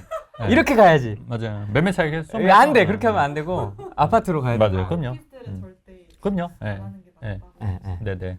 네. 그 청약통장이 있으면 청약통장을 지금 활용하는 거예요. 청약 통장 한 지가 거의 한 5년 정도. 네, 그러니까. 근데 이제 그게 서울은 안 되지만 수도권에 이런 데는 충분히 당첨 가능성이 있다는 얘기예요, 제 얘기는. 근데 아직 그 기본 자금이 없다 보니까. 네네. 이제 사실 1억도 안 되고 5천도 아직 못 먹거든요. 아, 그러니까 최소 5천 정도는 5천 그래도. 정도는 예, 예, 예. 모은 다음에 그래야지 계약금 정도는 낼 수 있어야 되니까. 청약을 그때서야 신청을 하는 게 나아요. 그렇죠. 왜냐면 계약금이 없으면 안 되는 거예요. 계약금 자체가. 그러면 예. 그때의 지금 청약은 투자의 관점의 청약인 그렇죠. 거죠. 예. 살 게 아닌 거예요. 살 게 아니고 리브가 아니고 그렇죠, 바이의 그렇죠. 관점에서의 그렇죠. 청약 통장 활용. 그렇죠. 예, 예. 왜냐면 거기서 불리면 되니까. 그래서 올라서 그 돈으로 이제 내가 원하는 지역을 사도 되니까. 예. 아, 그게 있더라고요. 네. 그러니까 투자 마인드가 네. 아직 세팅이 안 돼 있는 네네. 초보자분들은 청약이 되면 들어가야 된다고 생각을 해요. 그러니까 실거주 의무가 없어요. 예, 예, 예. 그러니까 실거주 의무가 없는 거를 하면 돼요. 예. 그러니까 전세를 넣거나 임대를 넣으면 된다는 얘기예요. 예. 그거에 대해서 법적으로 문제가 되는. 오, 그럼요. 예, 전혀. 예, 그렇죠, 그렇죠. 예, 그렇게. 그러니까 저 같으면 제가 만약에 본인 입장이라면 그렇게 해서 계약금 낼 정도는 마련을 해야죠. 계약금조차 안 되면 안 되니까. 그러니까 계약금 하고 그다음에 이제 중도금 대출이나 그리고 또 어떤 경우에는 그 제가 이따가 보여드릴 건데 네. 매매가와 전세가가 거의 비슷한 경우가 그러니까 분양가만큼 전세가가 올라오는 경우가 있어요. 그러면 거의 내 돈이 안 들어가는 거예요. 그렇게. 그러면 오피스텔, 빌라 이런 거 다 필요 없고 아파트. 당연하죠. 당연하죠. 예, 당연하죠. 예. 그러니까 오피스텔로 그렇게 분리되면 굉장히 어렵고 힘들어요. 그래서 일반인들 하기엔 너무 쉽지 않은 방법이고 그냥 제 말처럼 그냥 쉬우면. 근데 이게 쉽다고 해서 수익이 적은 것도 아니에요. 그러니까 사람들이 잘못된 생각이 뭐냐면 어려워야지 돈을 벌 수 있다고 생각하거든요. 아니에요. 아니에요. 쉽게 얼마든지 돈을 벌 수가 있어요. 쉽게. 예. 그러니까 제가 추구하는 투자 전략은 쉽게 돈을 버는 전략인 거예요. 그러니까 에너지 별로 안 쓰면서. 그게 이제 최대 포인트인 거죠. 그러니까 적은 돈으로 쉽게 에너지 안 쓰면서 투자하는 전략. 방송 꾸준히 보셔도 이해가 더 되실 거예요. 지치지 아마. 않게 투자하는 거. 대신에 이제 오래오래 할 수 있게끔. 여기 준비해 오신 것도 네네. 있는데 이제 오피스텔 얘기인데 오피스텔 전망을 궁금해하시는 분들이 굉장히 많네요. 오피스텔이요? 네. 네네. 톡방에서도 오피스텔 얘기가 좀 많이 나오고 있고. 그렇죠. 예. 근데 제가 이제 말씀드리고 싶은 게 뭐냐면 그 총선에서 여당은 지금 취득세 중과 완화를 정책을 냈는데 지금 민주당에서 반대하는 거예요. 여러분 잘 생각해 보세요. 근데 여러분 취득세 완화가 안 되면 어떤 일이 벌어지냐면 사람들이 다 팔고 똘똘한 한 채로 갈 거예요. 그러면 강남이라든지 서울이라든지 이런 핵심 지역들은 더 오를 거예요. 왜냐면 나한테 주어진 게 두 채 정도면 본인 어떻게 했어요? 내가 자산이 많아요. 그럼 무조건 제일 좋은 거 하나 살 거 아니에요. 그 다음에 서울 하나 살 거 아니에요. 그 다음에 세 번째 주택은 취득세 8% 안 해도 되지 뭐. 할까 말까? 충분히 되는 거잖아요. 그러면 오히려 지방이나 수도권은 점점 더 지방 같은 경우는 더 밀리는 거예요, 이게 한창. 그래서 요거는 빨리 풀어주거나 없애야 되는 거예요, 취득세 중과도. 그 다음에 우리가 양도세 중과도 지금 어느 정도 풀어졌지만 양도세 중과도 만약에 중과가 되면 다주택자들 입장에서는 계속 똘똘한 채로 가는 거예요. 그러면 강남 3구만 계속 또 유리해지는 거예요. 부자만 부자가 되는 더 구조로 가는 거거든요. 근데 여러분 잘못 생각하고 있는 거예요, 그거를. 그러니까 그거를 그러면 어떻게 하려면 총선에서 이기고 그걸 이슈화 되려면 빨리 이거를 풀어줘야 되는 게 맞아요, 저는. 궁극적으로. 그래서 우리가 전 정권 때 민주당이 집권을 했을 때 오히려 집값이 오른 이유도 이런 잘못된 정책들로 인해서 집값이 오른 부분도 정말 컸단 말이에요, 오히려. 그러니까 여러분들 그런 거를 잘 판단하셔서 이 정치자들이 이거를 보고 있다고 하면은 빨리 이거를 이슈화해서 취득세 중과 완화해야 되고 양도세는 어차피 내년 5월까지 한시적으로 유예한 것도 이것도 양도세 중과도 없애야 되고 그 다음에 세 번째 뭐냐면 오피스텔도 주택수에서 빨리 제외해야 돼요. 왜냐면 여러분 그 오피스텔 주택수가 있으니까 건설사들이 오피스텔을 안 줘요, 이제. 왜 줘요, 그거를? 안 팔리는데 누가 짓냐고요. 오르지도 않는데. 그러면 지금 원룸에 가뜩이나 원룸 사는 사람들이 살 데가 없는 거예요, 서울에도 살 데가. 그러면 이제 주거율은 올라가고 월세는 어떻게 돼 있어요, 그러면? 계속 올라가는 거예요. 지금 원룸 월세도 지금 제가 갖고 있는 것도 매매 가격은 별로 안 올랐는데 월세는 계속 오르고 있거든요, 월세는. 그렇게 되니까 공급이 없으니까 당연히 오를 수밖에 없는 거예요. 그래서 이게 그것도 빨리 오피스텔도 주택수에서 빠져야 되는 게 맞다고 봐요. 그게 정책적으로도 맞고 또 이게 서민들을 위한 제도인 거예요. 이게 언뜻 보면 이게 그 부자들한테 안 좋은 정책 같지만 아니라고요. 이게 사실은 오히려 서민들한테 더 유리한 정책인 거예요. 여러분들이 그 이면을 들여다보면은. 그렇기 때문에 이거는 빨리 그렇게 해야 된다. 그렇게 얘기하는 거죠. 지금 관점에서 역삼동 OP 엄청 많죠 거기. 구축 네네. OP 되게 많잖아요. 네네네. 역삼동에. 그런 원룸 OP는 어떻게 보십니까? 안 그래도 지금 저희 지인분도 그렇게 하셨는데 저는 좀 반대 입장이에요. 네. 근데 제가 이렇게 말씀 안 드렸던 이유가 이제 이미 이분은 가계약금을 넣으셨기 때문에. 근데 가계약금은 넣었는데 제가 얘기해서 가계약금 포기하는 건 또 되게 힘든 얘기예요. 근데 그럴 경우에는 그냥 보수적으로 얘기를 하는데 사실 심리적으로는 저는 안 한다. 안 할 것 같아요. 왜냐면은 오피스텔이 물론 이제 뭐 그 땅 지분이 뭐 3평 정도 있는 건 맞는데 그거를 이제 하려면 그걸 또 재건축해야 되고 그랬을 때 이제 그게 되는 거지. 근데 사실 오피스텔이 그렇게 재건축 단독으로 되는 것도 쉽지 않을 뿐더러 그래서 이게 사실 그건 별로 의미가 없다고 봐요. 그래서 역삼동에 있는 오피스텔도 그냥 월세 받기용 혹은 내가 사무실로 내가 직접 쓰겠다 이런 목적이 아니면 투자적 관점에서 저는 하지 않는다. 이렇게 말씀드리는 겁니다. 그러니까 상업지 재건축을 보고 투자하는 거는 좀 바람직한 건 아닌 것 같다. 그렇죠. 근데 상업지 재건축이 쉽지가 않으니까. 그러니까 만약에 그게 진짜 이렇게 모아서 되면 모르겠는데 그게 또 쉽지가 않으니까. 그러니까 어떻게 보면은 이것도 빌라 하는 거랑 똑같죠, 뭐. 네, 후쿠오카 때 혹시 저 아시는 분 아니겠죠? 맞는 것 같아요. 좀 익숙한데요, 닉네임. 아, 그런가요? 그럼 또 얘기가 달라지는데. 아니, 왜냐면 또, 그래서 상황에 맞게 좀 이렇게 맞춰드려야 돼요. 이렇게 세게, 그러니까 뭐냐면, 본질은 똑같은데, 강도를 세게 하는 거랑 약간 약하게 하는 것도 다른 거예요. 그러니까, 너 파세요, 이거보다, 파는 게 조금 더 유리하겠습니다. 이렇게 말씀드리는 게 서로 기분이 좋은 거잖아요. 그럼 궁극적으로는 빨리 털어라. 그치. 결론 그거야. 하지 말거나 털어라. 그 말인데, 그래, 이거 안 좋으니까 파세요. 그러면 기분 좋겠어요, 안 좋겠어요? 안 좋지. 그러니까, 이거는 나쁘진 않은데, 좀 처분하는 게 그래도 궁극적으로 낫겠습니다. 이렇게 돌려서 얘기하는 거죠. 아니, 대표님, 저는 강남 OP, 원룸 OP 갭 500에 갭 1000에 맞춰서 세팅할 건데요. 그러니까 친하면 하지 마 이렇게 할 텐데 그 약간 조심스러운 사이면은 그것도 이제 좀 조심해야 되는 부분이 있다. 그렇기 때문에 그거는 좀 아닌 것 같다. 이렇게 얘기를 하는 거죠. 그렇게 돌려서 얘기를 해야죠. 굉장히 유하게 말씀하시네요. 그럼요. 왜냐면 투자 안 했다고 다행이시네. 그럼 세게 해도 되잖아요. 그래. 하지 마세요. 이번 주 아주 트래픽이 잘 나온 이슈가 됐던 보도 자료인데요. 네. 이제 전세 폭등이 아마 기다리고 있을 거다. 네네네. 매매가는 이제 반등을 할 네네. 예정이고 네. 전세가 굉장히 빡빡하게 네네. 상승할 예정이다라는 이 기사가 이제 좀 많이 최근에 카톡방에 나오죠. 네. 공유가 많이 되었어요. 네. 전세가 좀 어떻게 네네. 보십니까? 그러니까 제가 작년 저한테 똑같은 질문 했잖아요. 연초인가? 한 중순쯤에. 그 역전세, 그때는 한참 역전세 우려가 컸을 때예요. 근데 제가 역전세는 안 일어난다고, 안 일어날 가능성이 굉장히 높다고. 왜냐면 차찬송의 태풍일 가능성이 높다고. 왜냐면은 모든 사람들이 걱정하는 건 실제로 일어난 경우는 결코 없고, 오히려 전세 가격이 오를 여지도 있다고 제가 그렇게 말씀드린 건 기억나실 거예요. 근데 지금 딱 그 말이 맞잖아요.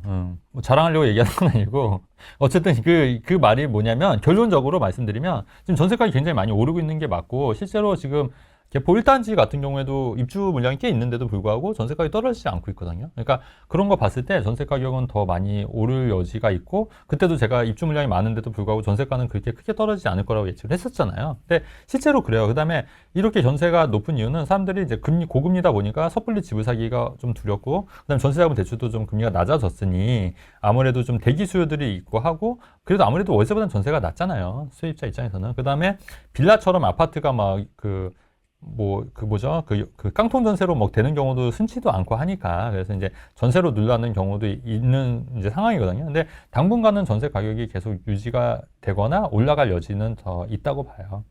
사실 연초에 전세 가격 전망은 네. 상당히 암울했거든요. 그렇죠. 네. 거의 뭐 매매가를 끄집어 내릴 거다 이런 네네. 얘기 굉장히 많았는데 네. 그러니까 그게 다 지금 후반부 전세 분위기 안 그런 전혀 것 안 그렇죠. 그러니까 이게 또 그런 얘기를 주장하셨던 분들이 약간 좀 하락에 포커스를 맞추신 분들이 많이 얘기를 했었거든요. 근데 이제 그분들은 요즘 어떻게 말씀하시는지 제가 모르겠어요. 근데 그것도 어쨌든 틀린 거잖아요. 그리고 작년 연말 올해 초에 그때 더 하락할 거라고 하셨던 분들이 계셨거든요. 근데 그분들은 또 뭐라고 말씀하시는지 모르겠어요. 사실 계속 틀리는 얘기를 하는 거예요. 계속 틀린 얘기를 하는데도 계속 언론에서는 계속 나오시죠. 그것도 전 너무 신기한 거예요. 왜 저렇게 틀린 얘기를 하는데도 사과도 안 하고 언론에서는 더 저렇게 나올까? 오히려 그런데도 구독자들은 더 많아질까? 그죠? 근데 우리는 맞는 말을 해도 맞는 말을 해도 구독자는 늘지도 않고 사람들이 왜 안 보는 걸까? 맞는 얘기를 해도 너무 신기한 것 같아 이게. 전세 가격 전망을 해달라 그랬더니 신세 한탄을 하고 네. 있네. 네. 제가 그래서 어쨌든 전세 가격은 더 떨어지진 않을 거다. 더 떨어지진 않을 것 같고, 그래서 오히려 저렇게 전세 가격이 오르면 어떤 게 이제 일어나냐면, 이제 그 전세가가 높으면 이제 이렇게 이제 할 수가 있는 전세가가 높으면 내 집을 전세를 주고 그 돈으로 투자할 수 있는 방법이 있는 거고요.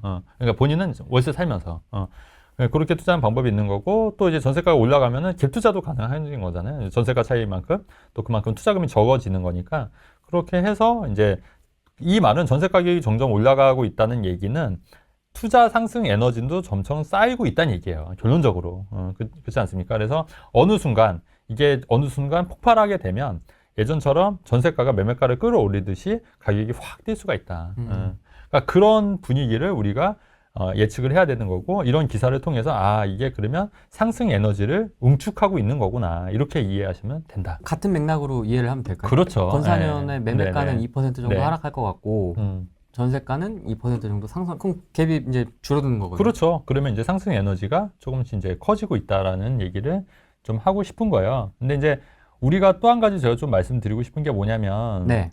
아까 그 선배 얘기도 했지만 제가 그 대학생 때 한참 취업할 때 제가 친구를 불러서 제 방에서 이런 얘기를 했다니 그 친구가 이제 최근에 이제 예전에 얘기를 해준 건데 사실은 집값이 오르는 게 아니라 돈 가치가 떨어지는 거다. 그러니까 그게 벌써 제 20대 때 이제 중후반 때 얘기인 거예요. 그래서 나는 돈을 벌면 빨리 집을 사서 재테크를 해서 부를 창출할 거다. 그리고 그렇게 해야 된다. 그렇게 그 친구한테 열변을 했대요, 제가. 대학생 때. 그리고 저는 그거를 아이디어만 있는 게 아니라 그 생각을 계속 실행에 옮겼잖아요. 네. 근데 그 친구가 얼마 전에 만났는데 그 얘기를 이제 하는 거예요. 근데 네가 그때 얘기했던 게 지금 돌아보니 다 맞더라는 거예요. 20년 몇 년 전에 했던 얘기들이 다 맞더라. 근데 그때는 헛소리인 줄 알았다. 헛소리인 줄 알았다는 거예요. 그때 헛소리인 줄 알았다. 그래서 자기는 아무것도 못했고 이제 그나마 이제 최근에 이제 아파트 청약이 됐어요. 그 친구도. 그래서 처음으로. 근데 돌이켜 봤더니 네 말대로 그렇게 했으면 어땠을까? 그 말을 하는 거예요. 그러니까 그 10년 전 버전이 있지만 20년 버전도 있었던 거예요, 사실은. 그러니까 20년 전부터 계속 저는 그 생각을 계속 얘기하고 그거를 말만 한 게 아니라 주변 사람들한테 얘기를 하면서 그거를 얘기를 계속 했던 거잖아요. 지금도 여러분들도 지금 보시면은 이제 물론 이제 이 훈련 TV 보시는 분들은 어느 정도 이제 이런 내용을 다 아시는지만 의외로 이런 내용들을 모르는 분들이 주변에 너무 많다는 거예요. 그러니까 집을 왜 사야 돼? 재테크를 왜 해야 돼? 이런 분들이 너무 많다는 거죠. 근데 그게 아니라는 거잖아요, 결국은. 결국은 돈을 갖고 있는 게 결국은 손해일 수밖에 없기 때문에 그거를 빨리 뭐 부동산이든 뭐 주식 좋아하면 주식. 근데 주식은 이제 제가 볼 때는 좀 힘들고 위험하니까 제 경우 같은 경우에는 부동산으로 투자를 잘 하면은 훨씬 더 자산을 증식하기가 쉽다. 이런 말씀을 계속 누차 드리는 거지 않습니까? 그렇기 때문에 그런 관점에서 봤을 때 당장의 하락 이런 거는 큰 의미는 없다고 보는 거예요. 제가 볼 때는. 그렇지만 그럼에도 불구하고 우리가 바닥에서 좀 잡고 싶다고 하면은 지금은 아직은 바닥은 아닌 것 같다는 거예요. 제가 작년 연말이나 올해 초는 확실히 바닥으로 딱 얘기했지 않습니까? 네. 제가 어느 순간 그렇게 얘기를 할게요.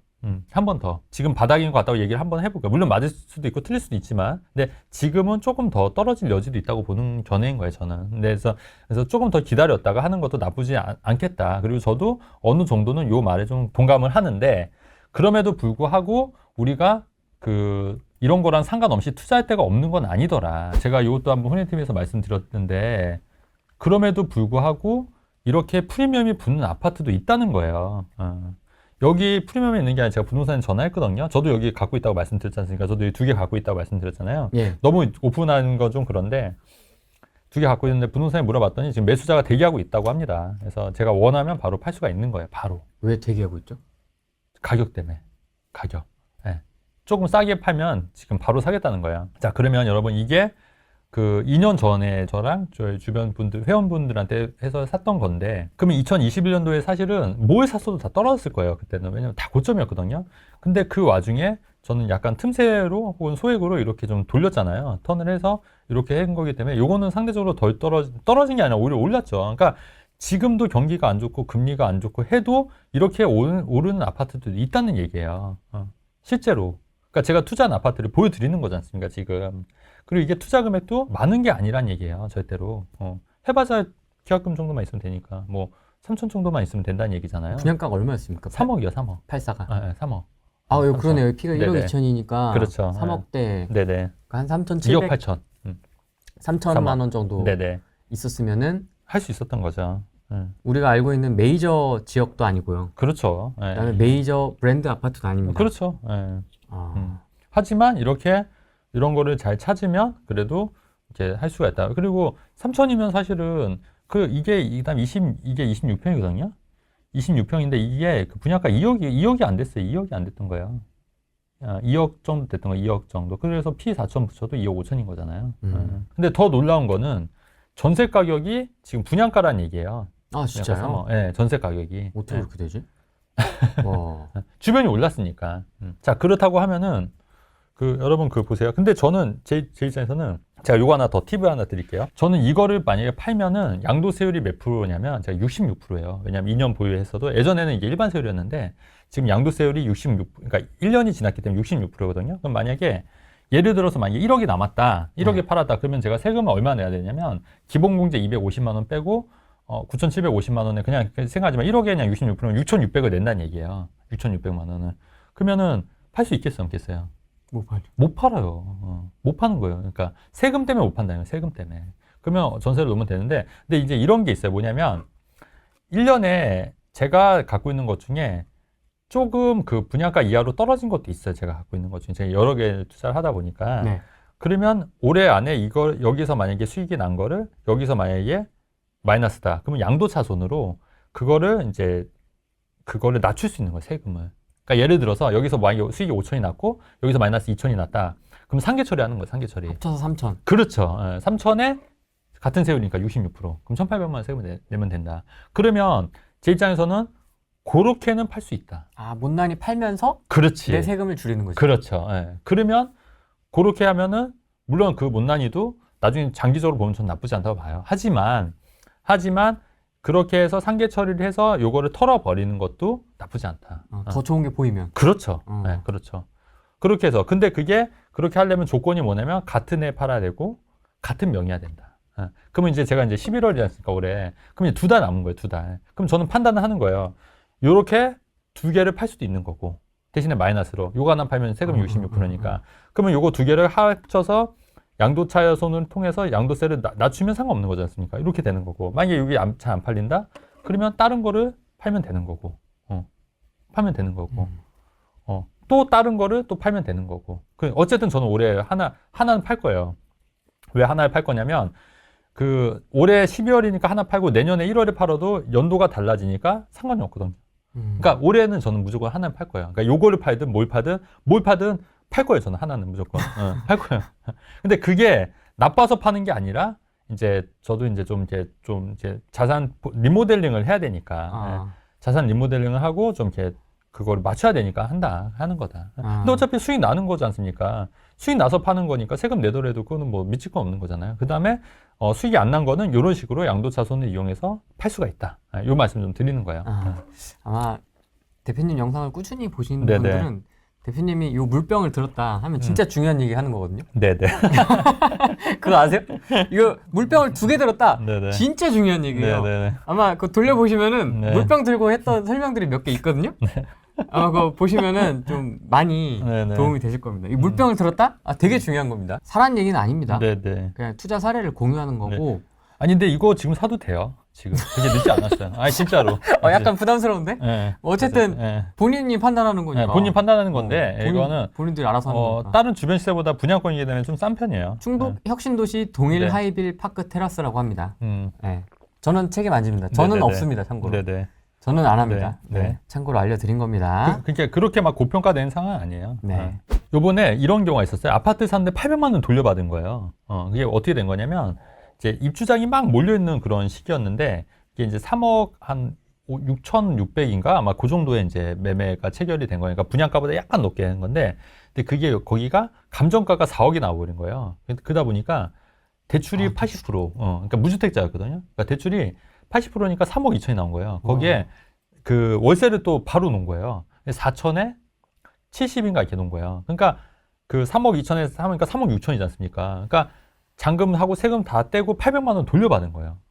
근데 이 사람이 그 대출 그 3억 2천을 계산해 보니까 고정금리 또 막판에 그래서 4%인데 그 고정금리로 그 내는 이자가 그 800만 원을 계산해 보니까 제가 볼 때는 2년의 이자가 되더라고요. 그러니까 그 800만 원 받은 걸로 2년 동안 이자 내면 되는 거예요. 그러니까 결국 이 사람은 집을 사는 거에 이자까지 돈이 들어가는 게 하나도 없는 거예요.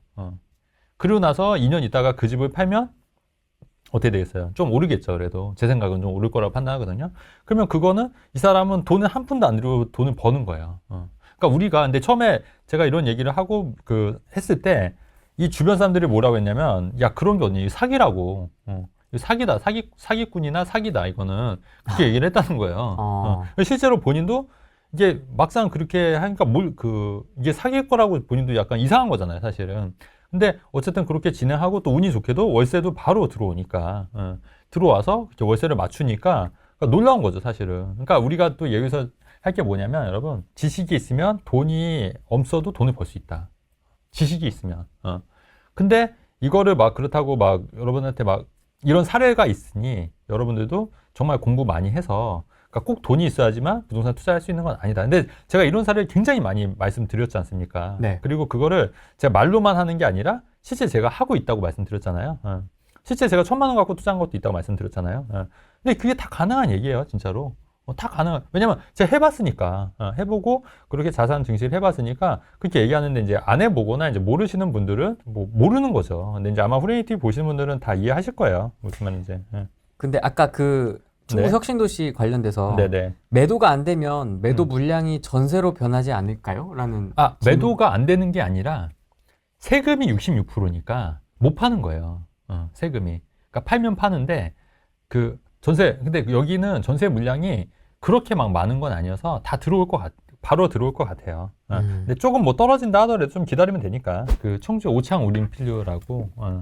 이게 몇 년도에 그럼 하신 겁니까? 이거는? 이게 그 방사관 가속기가 했을 때가 언제죠? 방사관 가속기 막 나올 때 좀 떨어지긴 했는데 이거 아마 방송에서도 많이 얘기했어요. 요때 했어요. 요때 바닥일 때. 와. 예, 요때. 와, 이거 어떻게 잡지? 예, 1억 4천 요때. 제가 요거를 1억 4,500에 사서 전세를 1억 3,500에 맞춘 거거든요. 그러니까 이게 벌써 4년 됐네요. 근데 이때가 그 언제였냐면 방사관 가속기 나올 때였거든요. 방사관 가속기. 근데 그것 때문에 하신 거예요? 네, 그것 때문에 했어요, 진짜. 네, 방사관 가속기 발표 나고 바로 이제 매수했던 거예요. 근데 네. 그거 발표 나고 바로 튀었는데 어떻게 잡으셨어요? 이때 어떻게? 그 다행히 운이 좋았던 게 이거를 한 번에 잔금을 치러야 되는 거였어요. 그러니까 이 사람이 그 1,000만 원만 껴있는 게 아니라 한 번에 잔금을 치르고 전세를 맞춰야 되는 거였어요. 그러니까 어쨌든 내 돈이 처음에 1억 4,500이 다 들어갔던 거예요. 한 방에? 네, 한 방에. 바로? 네, 한 방에. 그래서 잡을 수 있었던 거. 맞아요. 좋은 지적이에요. 네.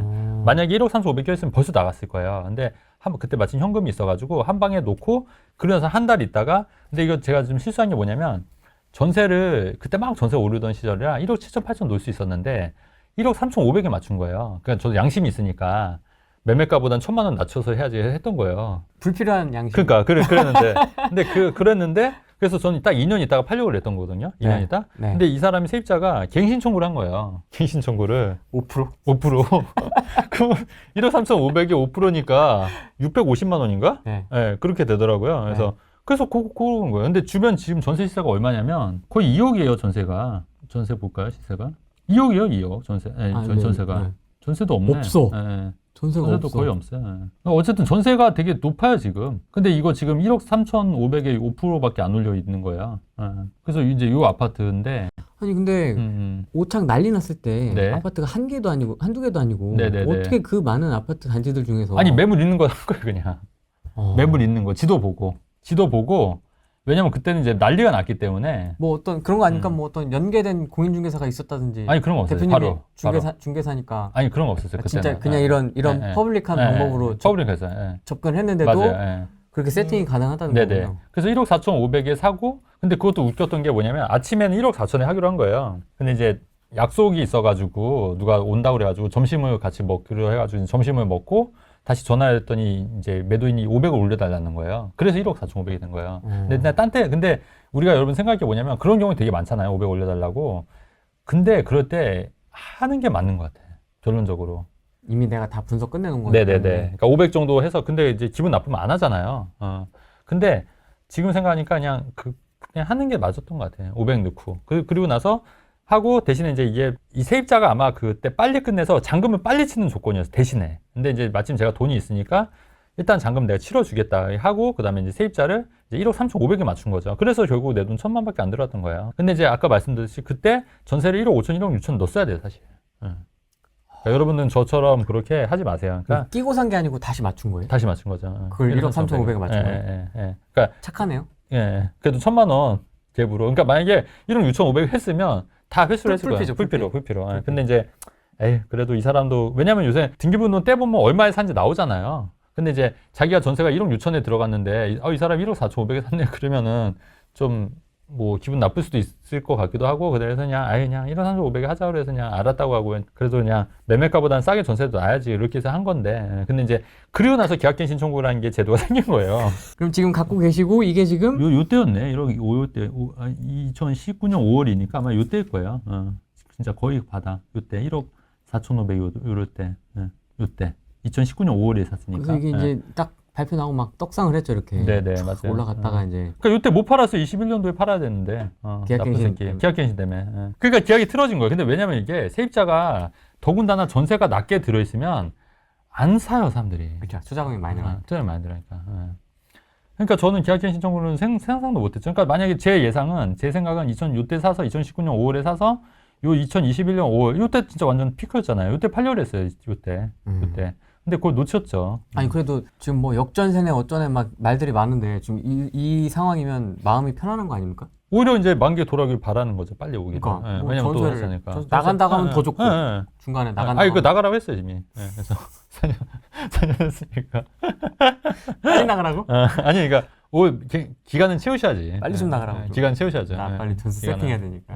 아니 근데 이거는 그래서 팔거나 전세 세팅하려고 그래요 지금. 팔거나 전세를 세팅하더라도 사실 이렇게 뭐 회수는 다 되는 거니까. 그러네요. 이거는 정말 부담이 없는. 부담이 없죠. 이건 역전세랑은 전혀 상관이 없는 거죠. 근데 정말 아쉬운 게 이때 팔았어야 돼 진짜. 2년만 딱 채우고 일반세율로. 뭐 이렇게 또 컴퓨터 같이 또 이렇게 딱딱 팔 수만은 없는 게 또 부동산 아니겠습니까? 그렇죠. 근데 세입자가 전세가 낮게 들어가 있으면 진짜 안 팔려요. 진짜 싸게 하거나 그다음에 아까 말씀 투자 금액이 많이 들어가니까 그게 힘드니까 여러분들도 참고하시면 좋을 것 같아요. 여기도 보면은 어떤 메이저 단지나 이런 것도 아닙니다. 그렇죠. 네이버 부동산을 보고 이렇게 찾으신 거군요. 그렇죠. 그리고 나서 이제 계약할 때 가봤어요. 계약할 때 한 번도 안 가보다가 어떻게 보면 미친 놈이지 나도. 어떻게 보면 미친 놈이지 뭐. 대단합니다. 안 가보고 보통 이렇게 철저하게 가서 보고 학교가 어디 있는지도 좀 보고. 근데 요새는 이거는 내 봐도 지도만 싹 봐도 대충 보여요. 아파트 놀이터 바닥 재질도 확인하고. 그럴 필요 없어요. 다 확인하라고 하는데. 그리고 요새는 거리뷰가 잘 돼 있어서. 그렇죠. 이렇게 보면 돼요, 여러분. 이겁니까? 네. 평지네요, 평지. 괜찮아요. 내가 좋아하는 평지. 괜찮아요. 깔끔하고 괜찮아요. 이야, 평지. 약간 둔산동 느낌도 좀 나고요. 괜찮아요. 여기 되게 괜찮아요. 괜찮죠, 아파트도. 단지도 이렇게 잘 돼 있고. 여기 지도 보시면 여기 어디야? 강리초등학교? 중학교도 있고. 좋아요, 여기. 공원도 있고. 2번 가봤어요. 그래서 매매 계약 한 번 할 때 가고 전세 계약할 때 한 번 가고. 필요할 때만 간다는 얘기잖아요. 그렇죠, 2번. 갱신할 때는 이제 중개사님 해서 저한테 이제 보내주고 이제 낙엽 지면 멋있겠네요 여기도. 평지라서 좋네요. 네, 제가 좋아하는. 좋아요. 평지입니다. 그래서 그냥 이거는 보지도 않고 한 거죠 뭐. 이거 공시지가 1억 아니에요 이거는. 공시지가 좀 넘는 건데 근데 이게 있었어요. 뭐냐면 이 당시에는 뭐가 있었냐면은 청주 같은 경우에는 광역시 공시지가 3억 이하는 양도세 중과 면제에 해당이 됐기 때문에 그래서 살 수 있었던 거예요. 그러니까 그 당시에는 양도세 중과 때문에 이제 살기 힘들었잖아요. 근데 이제 청주 같은 경우에는 광역시가 아니기 때문에 공시지가 3억 이하면은 양도세 중과 배제가 그런 제도가 있었어요 예전에. 그래서 그것 때문에 산 거지. 공시지가 1억으로 산 건 아니에요. 그러면 혜인님 갱신권 쓴 세입자한테 지금 상황이겠죠? 매도할 테니까 나가달라고 하면 집 잘 보여줄까요? 아니 전세금 빼줘야 되니까. 전세금 빼줘야 되니까 이제 잘 협조한다고 얘기해야 되는 거고. 너가 집을 안 보여주면 너의 전세금이. 좀 늦어질 수 있다. 그러니까 빨리 좀 협조해달라. 뭐 이렇게 얘기하면은 잘 안 보여주지 않겠죠. 그다음에 갱신권도 사실은 제가 이런 생각도 했냐면 어떤 생각도 했냐면 그냥 내가 2년 들어간다고 뻥치고 내보내고 그냥 팔아버릴까 이런 생각도 해요. 왜냐면은 뭐 그게 2년 있다 팔면 되니까. 근데 또 또 법을 또 안 지키면 안 되겠다 이런 생각이 들어서 그냥 알았다고 5% 해서 그냥 한 거죠. 그렇게 한 거죠. 근데 그렇게 하신 분들 꽤 계셨어요. 근데 이제 그래서 이제 세입자들이 또 이제 그 뭐 소송하고 이런 경우도 있었고. 근데 이제 막 밤에 막 와보고 그리고 막 찍어가지고 네네네. 소송 걸고 막. 네. 근데 이제 저는 이제 그렇게까지는 안 하고 그냥 알았다고 그냥 해서 뭐 그분도 뭐 4년 동안 싸게 계셨죠 뭐. 싸게 계셨고. 대표님은 그러면 대기업 스타일이 아니고 네. 임장 어떤 스타일로 하십니까? 임장을 요새는 많이 안 가서 그냥 어디 갈 때 있잖아요. 근데 갈 때 이제 체크해요. 체크. 그러니까 어디 갈 때 이 아파트 얼마지? 아니면 이제 지나가다가 이제 보면 하고 특별히 안 가요 요새는. 로드뷰로. 로드뷰로 볼 때도 있고. 근데 이제 그게 가능한 이유는 저 따라하시면 안 되는 게 가능한 이유는 제가 굉장히 오래 했지 않습니까? 투자를 오래 하다 보니까 이제 예전에는 또 임장도 많이 다니고 했으니까 이제 이게 되는 거지. 여러분들 막 지금 저처럼 막 하는 건 아닌 것 같고 처음에는 좀 임장 다니는 게 맞다고 봐요. 그래서 어느 정도는 임장을 다니신 게 맞는데 그렇다고 해서 너무 많이 그러니까 제가 드리고 싶은 말은 뭐냐면 내가 사고 싶은 데는 만약에 서울이야. 근데 지방 뭐 경남 뭐 이런 데를 내가 임장을 사천이나 이런 데를 임장을 왜 가냐고요. 그건 아니란 얘기예요. 굳이 내가 하고 싶은 데만 가도 된다는 얘기예요. 굳이 사천에 가고 뭐 인천 살 곳도 아니면서 인천 임장을 다니고 왜 그러냐고요. 그건 아니고 그냥 서울 몇 군데만 보시고 웬만한 거는 그 다음에 로드뷰만 봐도 그 다음에 아파트는 이제 실거래나 이런 게 다 나오잖아요. 다 네이버에. 그래서 그런 것만 봐도 크게 문제 없다는 얘기예요. 너무 막 그렇게 디테일하게 안 해도 된다. 오히려 그 디테일의 함정이 뭐냐면 사람이 그 부동산 투자는 결정을 빨리 해야 되는 게 있는 거예요. 근데 너무 디테일한 면만 보다 보면 결정을 못 해요. 뭐 아까 얘기했듯이 뭐 유모차 대수도 봐야 되지, 뭐 입지 조건도 봐야 되지, 뭐 학군도 봐야 되지. 그거 언제 보고 그럼 언제 결정하냐고요. 내가 그거 보는 시간에 이거 벌써 날아간다고요, 벌써. 오전하고 오후에 500이 또 달라지고. 500이 달라지던데. 그렇게 빠른 결정을 내려야 되는데 그걸 어떻게 하냐고요. 그러니까 그렇게 하는 것보다는 이제 그 전에 이제 미리 이제 공부를 한 상태에서 결정을 빨리 내리는 게 더 관건이고 중요하다. 그래서 실제로 그렇게 해서 그 강의 듣고 의외로 부자 되신 분들도 물론 있겠지만 그보다는 아직도 투자 못 하신 분도 되게 많더라고요. 계속 이제 공부만 하는 거예요, 공부만. 그러니까 공부를 위한 공부라는 게 결국은 아무것도 투자 못 하고 하는 경우가 굉장히 많다는 거죠. 물론 뭐 섣불리 뭐 투자 무조건 막 묻지마 투자라는 얘기는 아니지만, 그러니까 제 말은 어느 정도 준비가 돼 있으면 투자를 하는 게 맞고, 우리가 공부를 통해서 불확실성을 제거할 수는 없다, 현실적으로. 그렇지 않습니까? 투자라는 것 자체가 불확실성을 내포하고 있는 건데, 이거를 공부한다고 어떻게 없애겠냐고요. 점점 더 늘어나는 거지, 불확실성이. 안 그래요? 그러니까 이거는 말이 안 되는 거예요, 사실. 그러니까 내가 70-80%만 확신이 있으면 하는 게 맞다. 네. 그렇게 말씀드리는 거죠. 네.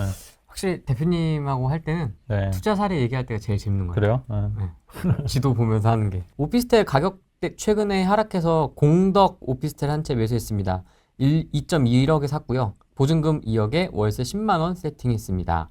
월세도 오르고 있고 수익형으로 꾸려 가보려고 합니다. 잠깐만, 오피스텔 가격이 최근에 해서 공덕에 한 채 매수했고 2억에 월세 10만 원, 월세가 많지는 않으시네요. 반전세인데 이제 전세를 높게 해서 실투자금을 네, 줄여서 사례입니다. 네. 뭐 나쁘지 않죠, 뭐 월세 받으시면. 네. 근데 이제 여유가 좀 생기시면 보증금 낮추고 월세를 좀 더 높여서 이제 월세 수익을 좀 극대화시키는 것도 괜찮을 것 같아요. 공덕 쪽도 오피 투자하시는 분들 좀 있는 것 같아요. 보면. 근데 지금 뭐 이게 만약에 그 좀 지금의 오피스텔이 진짜 바닥은 맞는 것 같은데 여기서 뭐 더 지하가 있냐 이거는 좀 모르겠는데, 근데 빨리 이 오피스텔 좀 살아나려면 아까도 얘기했듯이 주택수 제외, 취득세 주택수 제외가 돼야 돼요. 왜냐면 그때도 말씀드렸듯이 이 오피스텔 때문에 다른 거 샀는데 이것 때문에 취득세가 확 올라가 버리니까 취득세가 아예 없어지든가 중과 완화가 최소한 되던가 오피스텔 주택수에 빠지거나 이런 게 좀 선행이 돼야지 그때부터 좀 가격이 오를 것 같다. 그래서 지금 들어가는 것보다는 제 생각은 그게 좀 어느 정도 확정되고 나서 들어가도 늦지 않을 것 같다. 저는 그런 생각이에요. 그럼 혜인님은 어떻게요? 이미 하셨으니까 너무 빨랐다? 좀 빨랐지만 좀 기다리시면 된다. 좀 기다리시면 된다. 아마 이 정도 전세 보증금 맞춘 거면 돈 많이 안 들었을 거예요. 그죠? 구축인 것 같아요. 그렇죠. 서울은 웬만해서는 다 요새 구축이에요. 구축이고. 근데 제가 이제 오피스텔도 제가 이제 선호하는 스타일은 아니니까. 그러니까 저는 약간 수도권에 약간 신축에 커뮤니티 좋은 거를 더 선호하는 대단지 생각하는 거잖아요. 예를 들어서 뭐 위례 오벨리스크라든가. 위례 오벨리스크도 한번 보여드릴까요? 말 나온 김에. 네. 제가 갖고 있는 것 중에 위례 오벨리스크가 여기에요. 거기 보시면 여기 오피스텔 이게 3개 있는 거고 매매가는 2억 한 3천 정도 되는데 그 저는 이제 분양가가 1억 3,500이었잖아요. 아, 그래요? 네. 그래서 월세는 한 1,000에 70에서 75만 원 정도 받을 수 있는 거고. 요즘 거리뷰 한번 보면 여기가 이제 메인 중심 요거지 않습니까? 오피스텔 3동짜리. 되게 좋죠. 그러네요. 네. 오피스텔 안 갔잖아요. 단지형으로. 네. 이렇게. 그리고 여기에 그거 영화관이 있어요. 아직 있을 거야 아마. 영화관이 들어왔거든요. 롯데시네마가 들어와 있고. 그래서 여기 괜찮아요. 여기도 평지입니다. 네, 여기도 너무 좋죠. 미래광장은. 근데 여기도 제가 여기를 이게 과거 사진 나올 텐데. 카카오로 가야 될 겁니다. 카카오로 가야 되죠. 어째 과거 보면은 이게 저기 허허벌판이었어요. 허허벌판 여기도. 허허벌판일 때 사가지고 좋죠 여기도. 또 위례 중앙선 뚫리면 여기도 이제 위례 신사선 뚫리면 더 좋은 거고. 위례 광장 있는 거고. 여기도 그냥 지금 월세 받고 계시는 거예요? 네. 받고 있고. 요거. 그래서 오피스텔 여러 채잖아요. 이제 좀 알 것 같아요. 대표님이 오피스텔을 어떤 오피스텔을 좋아하는지. 제가 스칸센도 같이 가봤잖아요. 네네네. 이런 걸 좋아하시는구나. 그쵸. 평지에 이런 그러니까 한 동짜리면 안 돼. 그쵸. 2개, 3개 그쵸. 이렇게 좀 크게 대단지에. 있고, 대단지. 브랜드. 커뮤니티 좀 있고. 그치. 이런 스타일로. 네. 이런 거 하면은 괜찮은데, 근데 이런 것도 스칸센도 많이 오를 줄 알았는데 또 요새 좀 다 맞는 건 아니고, 근데 오피스텔이 좀 주춤해요. 전 스칸센도 많이 오를 줄 알았어요, 진짜로. 왜냐면 사실 수영장 있는 오피스텔 어디 있어요. 진짜 그 커뮤니티 보면 진짜 와 하잖아요. 근데 아직 그렇게 많이 오르는 건 아닌 것 같아요. 그러니까 그만큼 오피스텔에 눌려 있는 것 같아요. 근데 어느 순간 또 가치를 평가받을 날이 있겠죠, 뭐. 근데 어쨌든 여기는 그 분양가 대비했을 땐 1억 오른 오피스텔이다. 수원에 구축 하나 가지고 있고, 그다음 이천에 하나 갖고 있는데, 뭘 가지고 계신다고요? 이천에 아파트요. 이천, 경기도 이천. 네. 네, 그렇게 두 채 가지고 있는데, 예. 제가 수원은 19년도 초에 샀고, 그다음에 이천은 작년 말 정도에 구입을 했어요. 예. 근데 제가 지금 이제 경기가 안 좋아서 그래서 수원 재건축을 팔고 지금 다 서울로 가야 된다, 갈아타야 된다 막 이런 얘기 하잖아요. 예. 그래서 수원을 팔고 서울 쪽으로 이동을 하고 싶은 마음도 있는데 근데 서울 집값이 제가 이제 이걸 팔고 가려고 하면 거의 20평이나 25평 뭐 이런 쪽으로 가야 되고 아니면 급지를 조금 더 서울권에서도 좀 더 떨어뜨리던지 해야 되더라고요. 그래서 그쪽을 가느니 그냥 뭐 분당의 뭐 약탑 쪽이나 수지 조금 뭐 신축 한 7, 8억대 좀 무리를 한다고 하면 뭐 8, 9억까지 할 수도 있는데 무리는 좀 하면 안 될 것 같아가지고 제가 만약에 집을 판다는 가정하에 만약에 이동할 수 있는 금액 그냥 우리 적정선에서 무리하지 않는 금액이 한 6억 중반? 7억대 정도 될 것 같은데 그렇게 쳤을 때 아니면은 그냥 서울권을 가지 말고 그냥 뭐 분당이나 아니면 수지 아니면 강교 이제 저렴한 부분 쪽으로 아니면 흥덕도 요즘은 그 지하철 뭐 생긴다고 막 그런 얘기들도 있고 제가 그쪽으로 보는 게 더 나은 건지 아니면 그게 아니라 무조건 서울로 가야 되는 건지 모르겠어가지고요. 지금 수원 구축에 살고 계신 겁니까? 거기는 지금 세입자 주고 저희는 따로 지금 다른 데서 전월세로 살고 있어요. 알겠습니다. 네네. 안녕하세요. 안녕하세요. 네. 이게 수원 구축이 재건축인 거예요? 네. 지금 진행이 어떻게 되고 있어요? 저층이고 재건축하면 무조건 여기는 제가 지금 금액이 제가 산 거보다는 한 2배 정도 좀 오른 상황이고 작년 그 피크 찍었을 때 한 7억 정도 올랐다가 그러니까 그게 지금 진행이 뭐 관리 처분인가? 네. 그건 하나도 안 나고 있고 그냥 10년 정도 더 생각을 해야 된다 이런 조합 설립만 된 거고요? 설립 전이에요 아직. 아직도 조합 설립이 안 된 거예요? 네. 그러면 이제 완전 초창기구나, 그죠? 네. 그러면은 한번 파는 것도 괜찮겠네요. 그 정도 많이 올랐으니까. 그러면 2019년도 사고 2000 아파트는 2022년 말에 매수했으면 이거는 이제 일시적 1세대 1주택 비과세 받으시려는 거죠? 네, 3년 안에. 네. 그럼 2022년 말에 샀으니까 2025년 안에는 팔아야 된다는 얘기잖아요. 네. 아, 그러네. 그러면 파셔야 하는 게 맞을 것 같은데, 그럼 파는 시점이 이제 지금이냐, 이제 좀 기다리냐, 이런 거잖아요. 네. 근데 저는 지금 시점상 옮기기 괜찮다고 봐요. 근데 이거 잘 팔릴까요? 근데 여기가 그래도 지금 경기가 안 좋아도 못해도 한두 개씩은 팔리고 최저가로 하면은 그래도 하나씩은 무조건 나가더라고요. 네네네. 자녀가 몇 살이세요? 이제 내년이면 초등학교 가요. 아, 그러면 이제 슬슬 이제 좀 학군 좋은 데로 옮기고 싶으실 거 아니에요. 그죠? 네. 아무래도 수험보다는 좀 학군 좋은 데로 옮기려고 하는 거니까. 네. 그러면은 파는 건 괜찮은 것 같아요. 아, 네, 팔고 어차피 2025년도 말까지는 파셔야 되는 거니까 이제 2년 남으셨잖아요. 그러면 이제 그거 시기 조율해서 이제 팔고, 그럼 팔고 어디를 갈 거냐, 뭐 분당으로 갈 거냐, 서울로 갈 거냐 이런 건데 네. 저는 꼭 서울만 고집할 필요는 없다고 봐요. 그리고 6억 중반이면 아까 말씀하신 대로 지금 말씀하신 대로 뭐 분당이나 이런 지역도 나쁘지 않은데 네. 또 이제 또 다른 대안들도 있으니까. 듣기로는 내년 되면은 저기 강명이랑 네. 네, 안양이 그 분양이 많이 나온다고 하더라고요. 그런 것도 노리면 괜찮죠. 아, 네.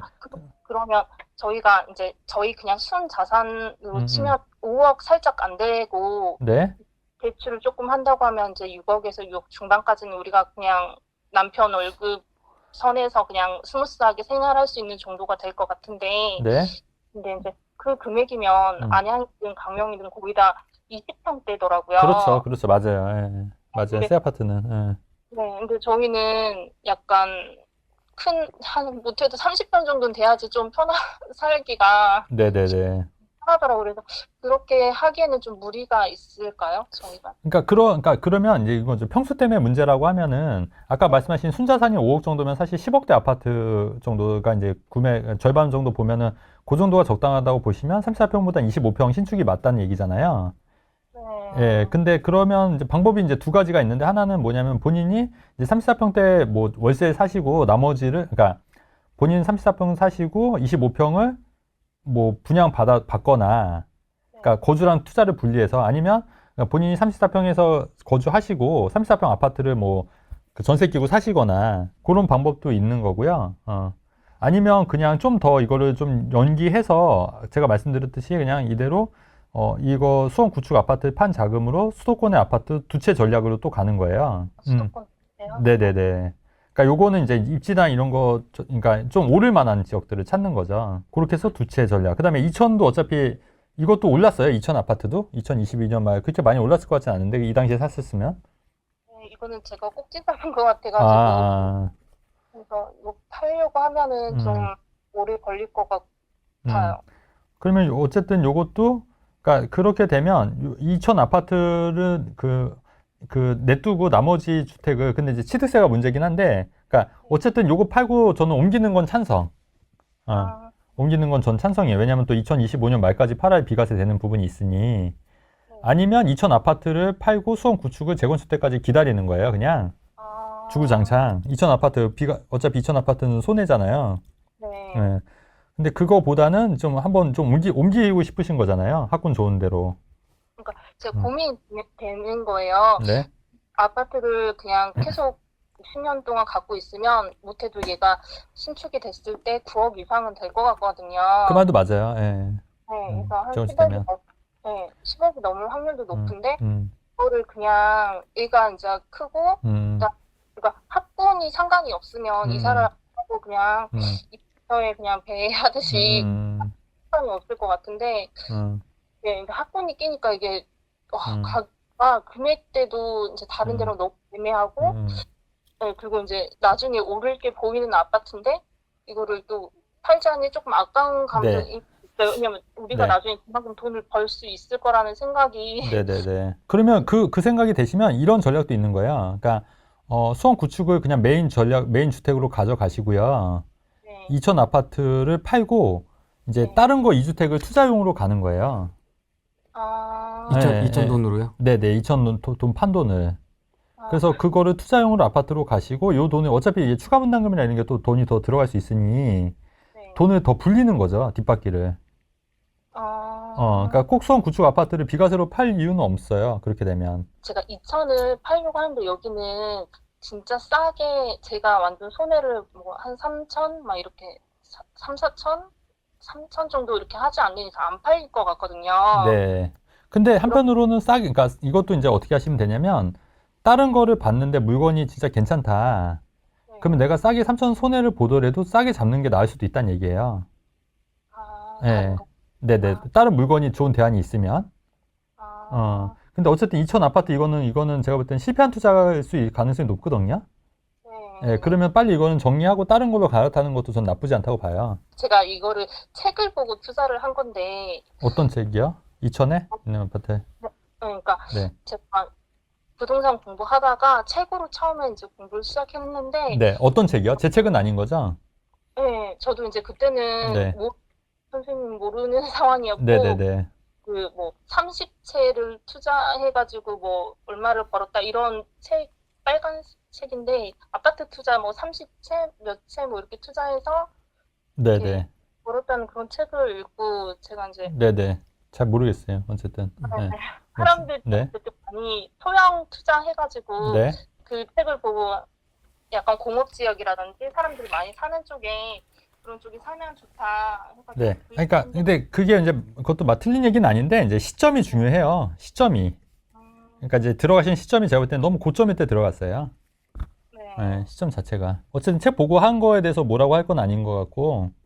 네네. 그 얘기해 주셨던 네. 그 수원집을 기준으로 할 건지 아니면 그냥 팔고 다른 걸로 이렇게 갈아탈 건지 둘 중에 만약에 조금 더 추천을 하신다고 아니, 하시면 그러니까 그거는 어떻게 돼야 되냐면 매물을 보고 결정해야 돼요. 매물을. 어떤 매물? 그러니까 예를 들어서 이거를 만약에 팔았을 때 뭐를 살 거냐, 아니면 2천을 팔았을 때 뭐를 살 거냐, 그 매물을 보고 평가하고 의논을 하고 이제 결정해야 되는 문제지. 지금 여기서 이거를 팔고 이건 아닌 것 같아요. 그러니까 매물을 만약에 이거 팔았을 때 어떤 대안들이 있다고 제가 말씀을 드릴 수 있을 것 같아요. 팔았을 때요? 네네네. 팔면 이 돈으로 이것도 살 수 있고 이것도 살 수 있고 이것도 살 수 있습니다. 그러면 그 대안들이 마음에 들면 그렇게 가시면 되는 거고, 만약에 2천을 팔았을 때 이거를 그 수원 구축을 메인으로 가고 이거를 팔고 다른 투자를 하시는 방향으로 잡았을 때 이거를 팔았을 때 뭘 살 거냐를 또 대안들이 있을 거 아닙니까? 그러면 그거 보고 이제 의논하는 거죠. 그걸 여기서 딱 정할 수는 없어요. 뭐 불인이신 것 같으시니까 선생님도 네, 제가 이렇게 좀 영상이나 저도 불인이 시절을 많이 겪어봤지만 저도 이제 지금 불인이지만은 이게 함정에 빠지지 않는 게 굉장히 중요한 것 같더라고요. 그래서 온갖 트랩과 장애물과 함정이 도처에 있습니다. 인스타, 페이스북, 유튜브, 블로그, 온갖 무료 강의, 뭐 10,000원짜리 강의, 나눔 강의, 단톡방 함정이 엄청 많거든요. 그래서 이런 것들을 좀 조심조심해서 잘 이렇게 밟으면 터지거든요, 한 방에. 그냥 다치고 끝나지 않습니다. 크게 다칩니다. 네. 네, 그래서 그런 걸 좀 조심하셨으면 좋겠어요. 잃지 않는 투자. 네. 네, 그걸 좀 뭐 뻔한 얘기 같긴 한데 잃지 않는 게 되게 중요하더라고요.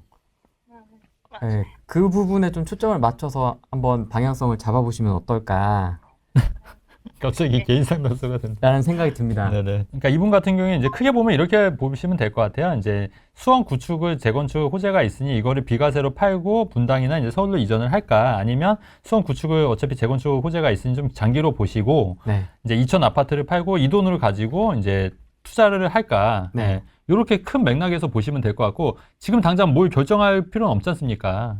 결정해서도 안 되고. 그래서 그거는 이제 대안들을 보고 이제 천천히 판단해도 늦지 않다. 이런 얘기를 좀 하고 싶은 거죠, 제 입장에서는. 저는 지금 거기 용인에 월세로 살고 있고요. 네네.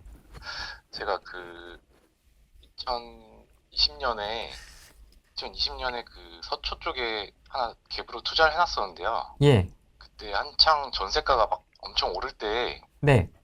제가 그 전세금을 좀 높게 맞춰가지고 네. 그 전세금을 가지고 그 성남에 신축 입주권을 사놨었거든요. 네. 근데 지금 그때 전세를 너무 높게 맞춰놔가지고 지금 역전세가 좀 났어요. 네. 성남 신축은 그 자이프루지오 아파트라고 지난주에 입주를 했는데 네. 지금 그쪽도 산 가격 대비 조금 떨어져가지고 예. 팔고 이걸 역전세를 해결해야 될지 네. 아니면은 성남을 그냥 전세를 맞춰서 역전세를 해결해야 될지. 그러니까 1주택 서초만 들고 갈지 아니면은 두 개를 다 들고 갈지 지금 고민이 돼서. 아니 그러면 성남 그 저기 뭐야 자이프루지오는 전세 놓으면 역전세 해결돼요? 네. 전세 두면은 역전세가 지금 한 4억 정도 났는데 네. 전세가 지금 한 5억에서 6억 정도 하더라고요. 그럼 당연히 그거 해서 들고 가셔야죠. 2주택인데. 아, 그런가요? 네. 아, 근데 지금 좀 뭐 시황도 워낙 안 좋고 막 그래가지고 네네. 주변에서는 매도를 하고 그냥 기다리는 1주택 포지션으로 가는 게 어떻겠냐. 아, 그 뭐 종부세나 뭐 이런 것 때문에요? 네, 그런 것도 그렇고 아무래도 이제 지금은 어쨌든 서초 아파트가 올라 있는 상황인데 나중에 이제 하락장이 오면은 네. 두 채 다 떨어지는 일이 발생할 수도 있다. 아, 그래서 뭐 이거는 1주택, 네, 그 자이프루지오는 언제 사신, 그 얼마에 사셔서 얼마, 몇 평이에요? 33평이고요. 네네. 지금 제가 11억 7천 정도에 샀는데 네. 지금 한 11억 정도에 나오는 것 같아요. 그러면 뭐 그렇게 떨어진 것도 아닌데. 이게 입주가 언제, 이제 분양권이잖아요. 네. 입주는 지금 10월 30일부터 시작했거든요. 네. 지금 한 일주일도 안 된 것 같은데 네. 지금 전세 시세는 한 5억에서 6억 정도는 하더라고요. 근데 제가 볼 때는, 이거 피 주고 분양권 사신 거예요? 네, 네, 맞습니다. 아, 근데 산 금액보다 지금 얼마 떨어진다고요? 한 1억에서 1억 5천 정도 떨어진 것 아, 같아요. 피를 높게 사신 거구나. 네, 네, 네. 아, 그래서 그 총 토탈, 그러니까 34평 사신 거예요? 네. 그러면 얼마에 사신 거예요, 토탈에서? 취득세까지 합치면은 음. 한 12억 5천 정도 된 것 같아요. 아, 그러면은 조금 비싸게 산 건 있는데, 네. 그렇게 걱정할 정도는 아니신 것 같아요. 아, 그래요? 예. 이거는 그냥 전세하고 좀 기다리시면 될 것 같아요. 아, 근데 작년 말부터 올 초까지 해가지고 엄청 떨어졌었잖아요. 네네. 그때 막 거의 한 9억 아래로까지 막 한번 거래가 찍힌 적이 있었는데. 아, 근데 지금 이거 파는 것보다 이게 원래 입주장에는 좀 많이 가격이 떨어지는 경향이 있거든요. 아, 네. 예, 그래서 요때가 제일 지금 바닥인 것 같고요. 요거 입주 마무리 되면은 그렇게 떨어지진 않을 것 같아요. 아, 그래요? 네네, 그렇게 되고, 요거는 전세를 놔서 네. 그 역전세 막는 게 맞으신 것 같아요. 이거 명의는 본인 명의세요? 네. 두 개 다? 아, 와이프랑 공동명의로 돼 있어요, 둘 다. 아, 그러면 종부세도 해당이 안 되실 거 아니에요? 이번에 네, 종부세까지는 아직 해당이 안 되고 있어요. 그러니까 굳이 팔 이유가 없을 것 같은데 그러시면. 아, 그래요? 예, 예. 이거는 그렇게 하는 게 나을 것 같아요. 이거는 지금 팔면 너무 후회하실 것 같은데. 아니 2주택 포지션으로 가면은 이게 둘 다 물릴 수도 있다고 막 워낙 주변에서 그러셔가지고. 서초 아파트는 어떤 건데요? 삼풍 아파트요.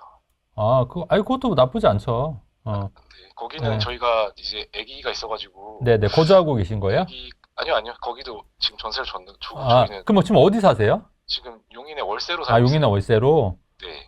아니, 근데 이거 전세 놓으면 어차피 역전세 해결되니까 이렇게 심각한 것도 아니고, 어차피 뭐 높게 산 거는 있는데, 네. 뭐 요새 34평 아파트 12억 안 하는 게 어디 있어요, 사실. 그런데 또 예. 뭐 이게 막 지금 뭐 하락장이 시작된다 막 네, 이런 말도 네, 네. 많아가지고. 저 같으면은 그냥 전세로 하고 할 것 같아요. 저 같으면. 제가 말씀하신 건 아닌데, 네. 예, 저 같으면 그냥 전세 놓고 그냥 역전세 막을 것 같아요. 예, 아, 저 같으면. 그렇게 제가 해서 그 입장이면. 계속 끌고 나가다가 이제 매도하는 게 나을까요? 당연하죠. 예, 당연하죠. 예. 네, 알겠습니다. 네네네. 좀 너무 불안해가지고. 네. 그러니까 뭐 전화하신 목적이 딱 뭐 나 성남 갖고 있다. 네. 나 자이프루지오 갖고 있고 삼풍 갖고 있다. 아니 그건 아닌데 예, 역전세를 처음 너무 크게 맞아봐가지고. 예. 결론이 지금 채팅창에 나오는데요. 결론은 부럽습니다입니다. 너무 걱정하실 거 없을 것 같고요. 맞아요. 예. 둘 다 물릴 확률이 막 높다고 워낙 그러셔서 저희 좀 무서워서 이제 아니에요. 손절을 할까 고민 중이었거든요. 알겠습니다. 자랑은 그만 듣겠습니다. 네네네, 안녕하세요. 네, 반갑습니다. 네, 반갑습니다. 네, 어디 사는 누구십니까? 저는 지금 과천에 살고 있고요. 네. 대표님께 좀 여쭤보고 싶어서, 예. 원래 이제 광교랑 과천을 일시적 2주택으로 계획을 하고 있었는데, 예. 어디랑 어디요? 과천하고 어디요? 광교랑 과천. 광교랑 과천? 네네. 근데 이제 중간에 이제 상가주택을 상속받았어요. 아, 네. 네. 네, 그래서 이제 세무사 상담을 했더니 일시적 2주택하고 이제 상속주택이 뭐 중복으로 가능하다고 해서 네네네. 광교주택이 이제 종전주택인데 음, 그게 이제 내년 상반기 3, 4월까지 하면 비과세 3년이거든요. 네네네. 근데 요즘 광교도 별로 이제 약간 그게 잘 분위기가 바뀌었다고 네. 부동산이 또 그래서 네. 이거를 계속 끌고 가야 될지 아니면 이제 부동산에서는 그냥 전월세 찾는 사람이 많으니까 전세를 주자 이러는데 네. 저는 이제 주택이 그렇게 되니까 세금도 그렇고 그쵸. 네. 네, 그다음에 이제 남편은 이제 과천주택 대출도 빨리 갚자 뭐 이래서 좀 팔자고 하고 저는 이제 광교주택이 그 감면주택이에요. 아, 그래서 만약에 헐값에 팔 바에는 그냥 전세 요즘에 또 전세가도 오르니까 네. 그냥 전세를 주고 그냥 광교주택을 나중에 최종으로 그냥 비과세 받는 방법도 있으니까 그렇죠. 네네. 그렇게 생각을 하고 있는데 네.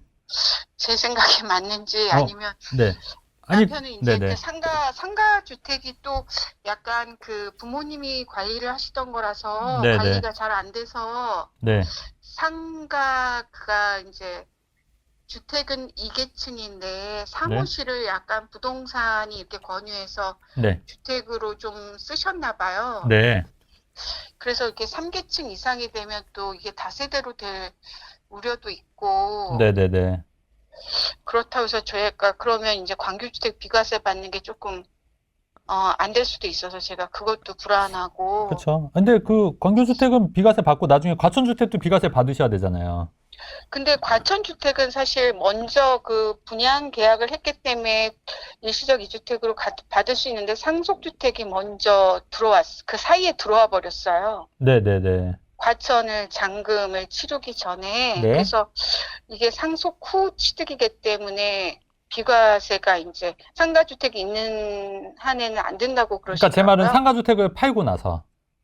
네네. 근데 이제 제 생각엔 상가주택이 용산이기 때문에 네. 아, 그 최종으로 갖고 가시려고요? 이제 세무사님들도 이제 매도 순서가 또 네. 그건 아닌 것 같다고 하는데 이제 네네. 남편은 관리도 힘들고 공실이니까 빨리 팔겠다고 맨날 그러는데. 아, 그러니까 요거는 제가 전화상으로 하기엔 너무 힘들 것 같고. 네.